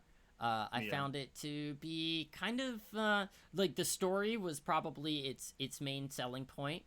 But there was a lot of slow moments. There's a lot of like crafting and collecting little bits and bobs and all that stuff. But Forbidden West does look promising, and I also want to preface that the games that are on my list are all games that I do not think are gonna get delayed anymore. So games like God of War Ragnarok and Legend of Zelda Breath of the Wild 2, for some reason, I don't feel like they're actually going to release in 2022. And if they do, that's great. I'm very much looking forward to both of those games, but there's just like this little inkling of doubt in my head, and again, I want them to take as much time with these games as possible. So Horizon Forbidden West looks like it's pretty much done at this point. And it's got the February release date. It looks good. It looks like, finally another game that to make my PlayStation 5 worth the purchase, So I'm looking forward to it. I think it should be a nice comfy game to sit down and try to get engrossed in. So that's Horizon Forbidden West. I'm very much looking forward to Bayonetta 3. That's going to be released on Nintendo Switch. Bayonetta, the original, is one of my favorite games of all time. And I think that Bayonetta 2 is an excellent follow-up to the first game. I think it's debatable whether it's a better game than the first game. Like, I think it actually may be a better game than the first game, but Bayonetta 1 just holds a very special place in my heart. But why is it only on Switch, plushie? Why? Well, take it up with Nintendo, But yeah, I'm very, very hyped for that. The only thing is, I hope that it runs well. I feel like with those games, like Platinum games, where it's like it needs to be 60 frames per second. Yeah, when it's relying on inputs and things, and you need to be very, very quick. It's like fighting games, right? It's like I don't want to play that if I'm gonna be lying in bed with my Switch, and I know that downstairs on the dock I get 60 FPS, but then I get like 30 on the handheld mode. Yeah, it's gonna annoy me way too much to. Hopefully it runs 60 no matter what. Like the hopes would be 1080, 60 docked, and then 720. 60 no matter what. I don't know if I played it in handheld mode, to be totally honest. I only played it docked, and it was 60 docked, but I don't know about that. Either way, I mean, I enjoyed playing both of those games on Switch. I didn't play Bayonetta 2 on Wii U. I only played it on Switch, and like Rafa said, only Nintendo would put up the money to develop the game, so at least so it wouldn't exist anyway. Yeah, at least someone got it, So well, that's good. Horizon Forbidden West, Bayonetta 3. Sticking on the topic of Nintendo, I know a lot of people are excited for Pokemon Arceus and again, Breath of the Wild 2 would be on this list, but I need to see more of it. Okay. But the game that I saw and instantly was like, I want to play this. I just want to play this. This looks like a joy to play. Kirby and the Forgotten Land, a 3D Kirby experience. I love Kirby games.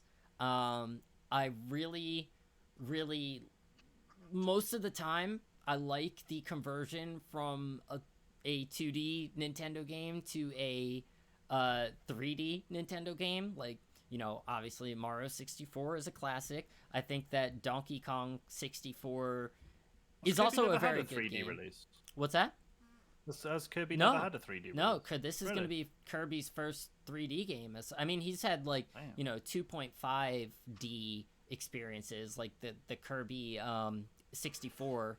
But yeah, this is the first time we're going to be controlling Kirby in a 3D environment. I don't know if the game is like open world or whatever, but it looks like he essentially lands in like a human city that's been through some sort of apocalypse, and it's all like overgrown, very Last of Us feely, and it just but with a Kirby aesthetic.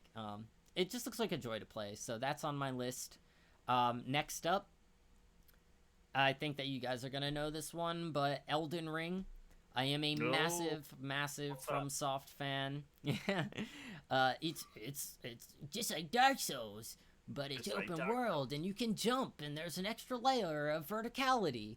You can jump. Yep, you can jump in it. I love how they innovate. It just is. It's FromSoft combining every single thing that they've learned developing all of their games in the past and kind of putting it into, you know, the ultimate package, the magnum opus for the company, if you will. And, you know, I was a little disappointed when I first saw the first bits of gameplay, because there are a lot of reused assets. Like, to me, I saw it and I thought to myself, well, this just looks like Dark Souls, you know? It doesn't have that same level of originality that Bloodborne has, or even Sekiro, where, like, you boot it up and it doesn't look anything like any of the other FromSoft stuff. I mean, sure, character models might look similar, and, like, you know, gameplay mechanics might be similar, but the fact of the matter is, you look at Bloodborne, you know you're looking at Bloodborne. When you look at Sekiro, you know you're looking at Sekiro, and when you look at Dark Souls, you know you're looking at Dark Souls. But I think that you could show Elden Ring to someone, and they would go, oh, is this a new Dark Souls? You know, they wouldn't say, oh my god, this is, you know, something completely different. But because of how big of a fan I am, it's impossible not to be hype over this game. You know, and I'm not gonna beat around the bush. It's gonna be like a day one purchase for me. I'm gonna play the hell out of it, and I really am looking forward to it. So, just to recap: Forbidden West, Bayonetta 3, Kirby, Elden Ring, and now my most hyped game for 2022. I thought Elden Ring would be the top of that list. I thought it would be. Oh, you damn. thought it would be, right? No, Damn. my Twist. number one most hyped game for 2022. And FIFA 23? yes, that's it. No, Call of Duty. No, sorry. Little Devil Inside, which was I don't know if it's a PlayStation 5 exclusive, but it was announced during one of the PlayStation 5 events. It just looks amazing, man. I don't know. It looks like part Bloodborne, part Breath of the Wild. It's got this quirky look to it. It looks hilarious. It even looks a little like Monster Hunter-y with the way that some of the battles play out and stuff. It just looks so charming, and absolutely everything about it is a plushy game. Like, you know, it's something that as soon as I saw it, I knew, yes, I'm going to be playing. Well, if I can get my hands on a PS5, then, yeah, you know, maybe I'll get more excited for it. I think that, yeah, maybe not as many people really know about the game. It is, like, I guess, one of those things where it's like, it's an indie developer. I don't know if they've ever developed any games before this one. But, God, it looks incredible. It looks wholesome, nice to play, and that's good for the soul every once in a while. I mean, yeah, it looks wholesome. It also looks dark and spooky, though. It looks like it could have a layer of difficulty to it that, you know, might put it up there, might bump it up there. But I don't know, just everything about the game appeals to me. And like I said, ever since I've seen it, it's been at the top of my list. It's just the number one game that I'm looking forward to. So, yeah, Little Devil Inside, go check out the trailer for it. Put it in your wish list. I think it looks incredible. But hell yeah. Yeah, man. So we've been talking some good games. Yeah, oh yeah, great list. We've been talking for almost 3.5 hours now. Which is a lot longer than I think either of us expected for this to go on for. So we said an hour and a half to 2 hours, I think. Yeah. It's gone on for a long time. But I've enjoyed every single second of this.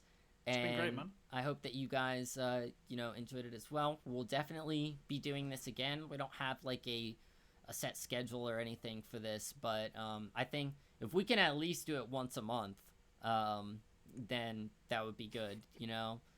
Yeah, So, I think yeah, I think we'll always have something to talk about. You know, whether it's oh yeah. news in the industry or new games that we played, and we've Hmm. got a few topics from here that we wanted to do, but we didn't get around to it. Yeah, we'll Um, definitely push some of these topics off to the next one. I think to give you guys a little hint of what's to come, um, we wanted to talk about the state of broken game releases today, which we did talk a little bit about, but I think we were going to do a bit of a deeper dive into it. We also were going to kind of talk about the state of Xbox Game Pass, like a year in review. What is it worth it? Do we have high hopes for the next year of Game Pass? It's also recently been announced that PlayStation is making a competitor service to Game Pass. So what do we expect out of that? And also in comparison, what does the state of Nintendo Switch Online look like? These are all things that they're all things that I think we could talk at length about, and are gonna have to hold off until the next episode. I also wanted to do a little review of a game that we've been playing lately. Like each of us would review a game that we've been playing recently. I think that would be kind of a fun little thing to fill some time. Like, for example, I've been playing a game called Sundered recently that Zub has also played, so we both have some insight as to how it plays, where it stands compared to games that it's like I would liken it to like a Metroidvania style experience. But so we were going to talk about each a different game and give it a little number score out of a scale of 5, from 0 to 5. But yeah, I think I'm comfortable leaving it here and saving a lot of this stuff for the next episode. How you definitely. feeling? How you And, feeling? yeah, it's been very fun. I think the pilot episode was very successful. We've had a good interaction. I think we could probably take like questions or something from the chat. I think there's a way that you can do that as well, right? Oh yeah, I think so. Yeah, that you can put them into like a list or something. So we could like introduce something like that as well. But yeah, it's been very, very good. I'm sure we'll add some stuff and get a good roll going once we've done quite a few episodes and see the direction it's going to take us. So Yeah. but yeah, I've enjoyed it very much, even though we have been talking now for way longer. Than Yeah, yeah. So let's uh, do a little raid here. Heck yeah.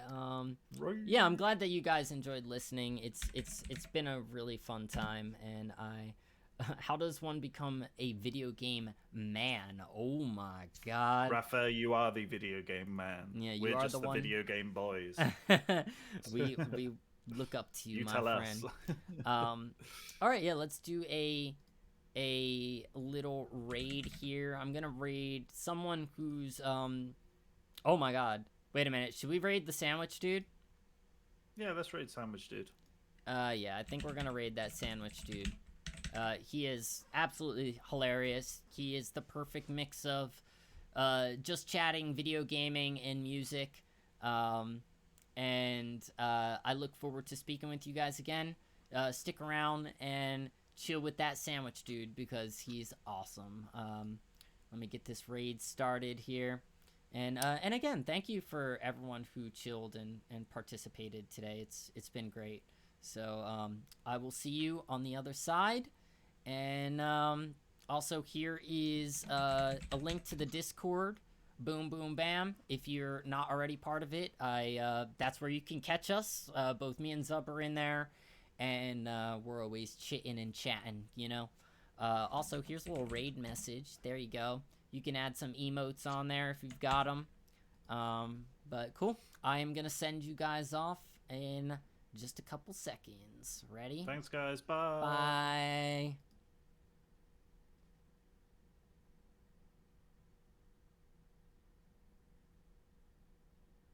Okay. Raid went through.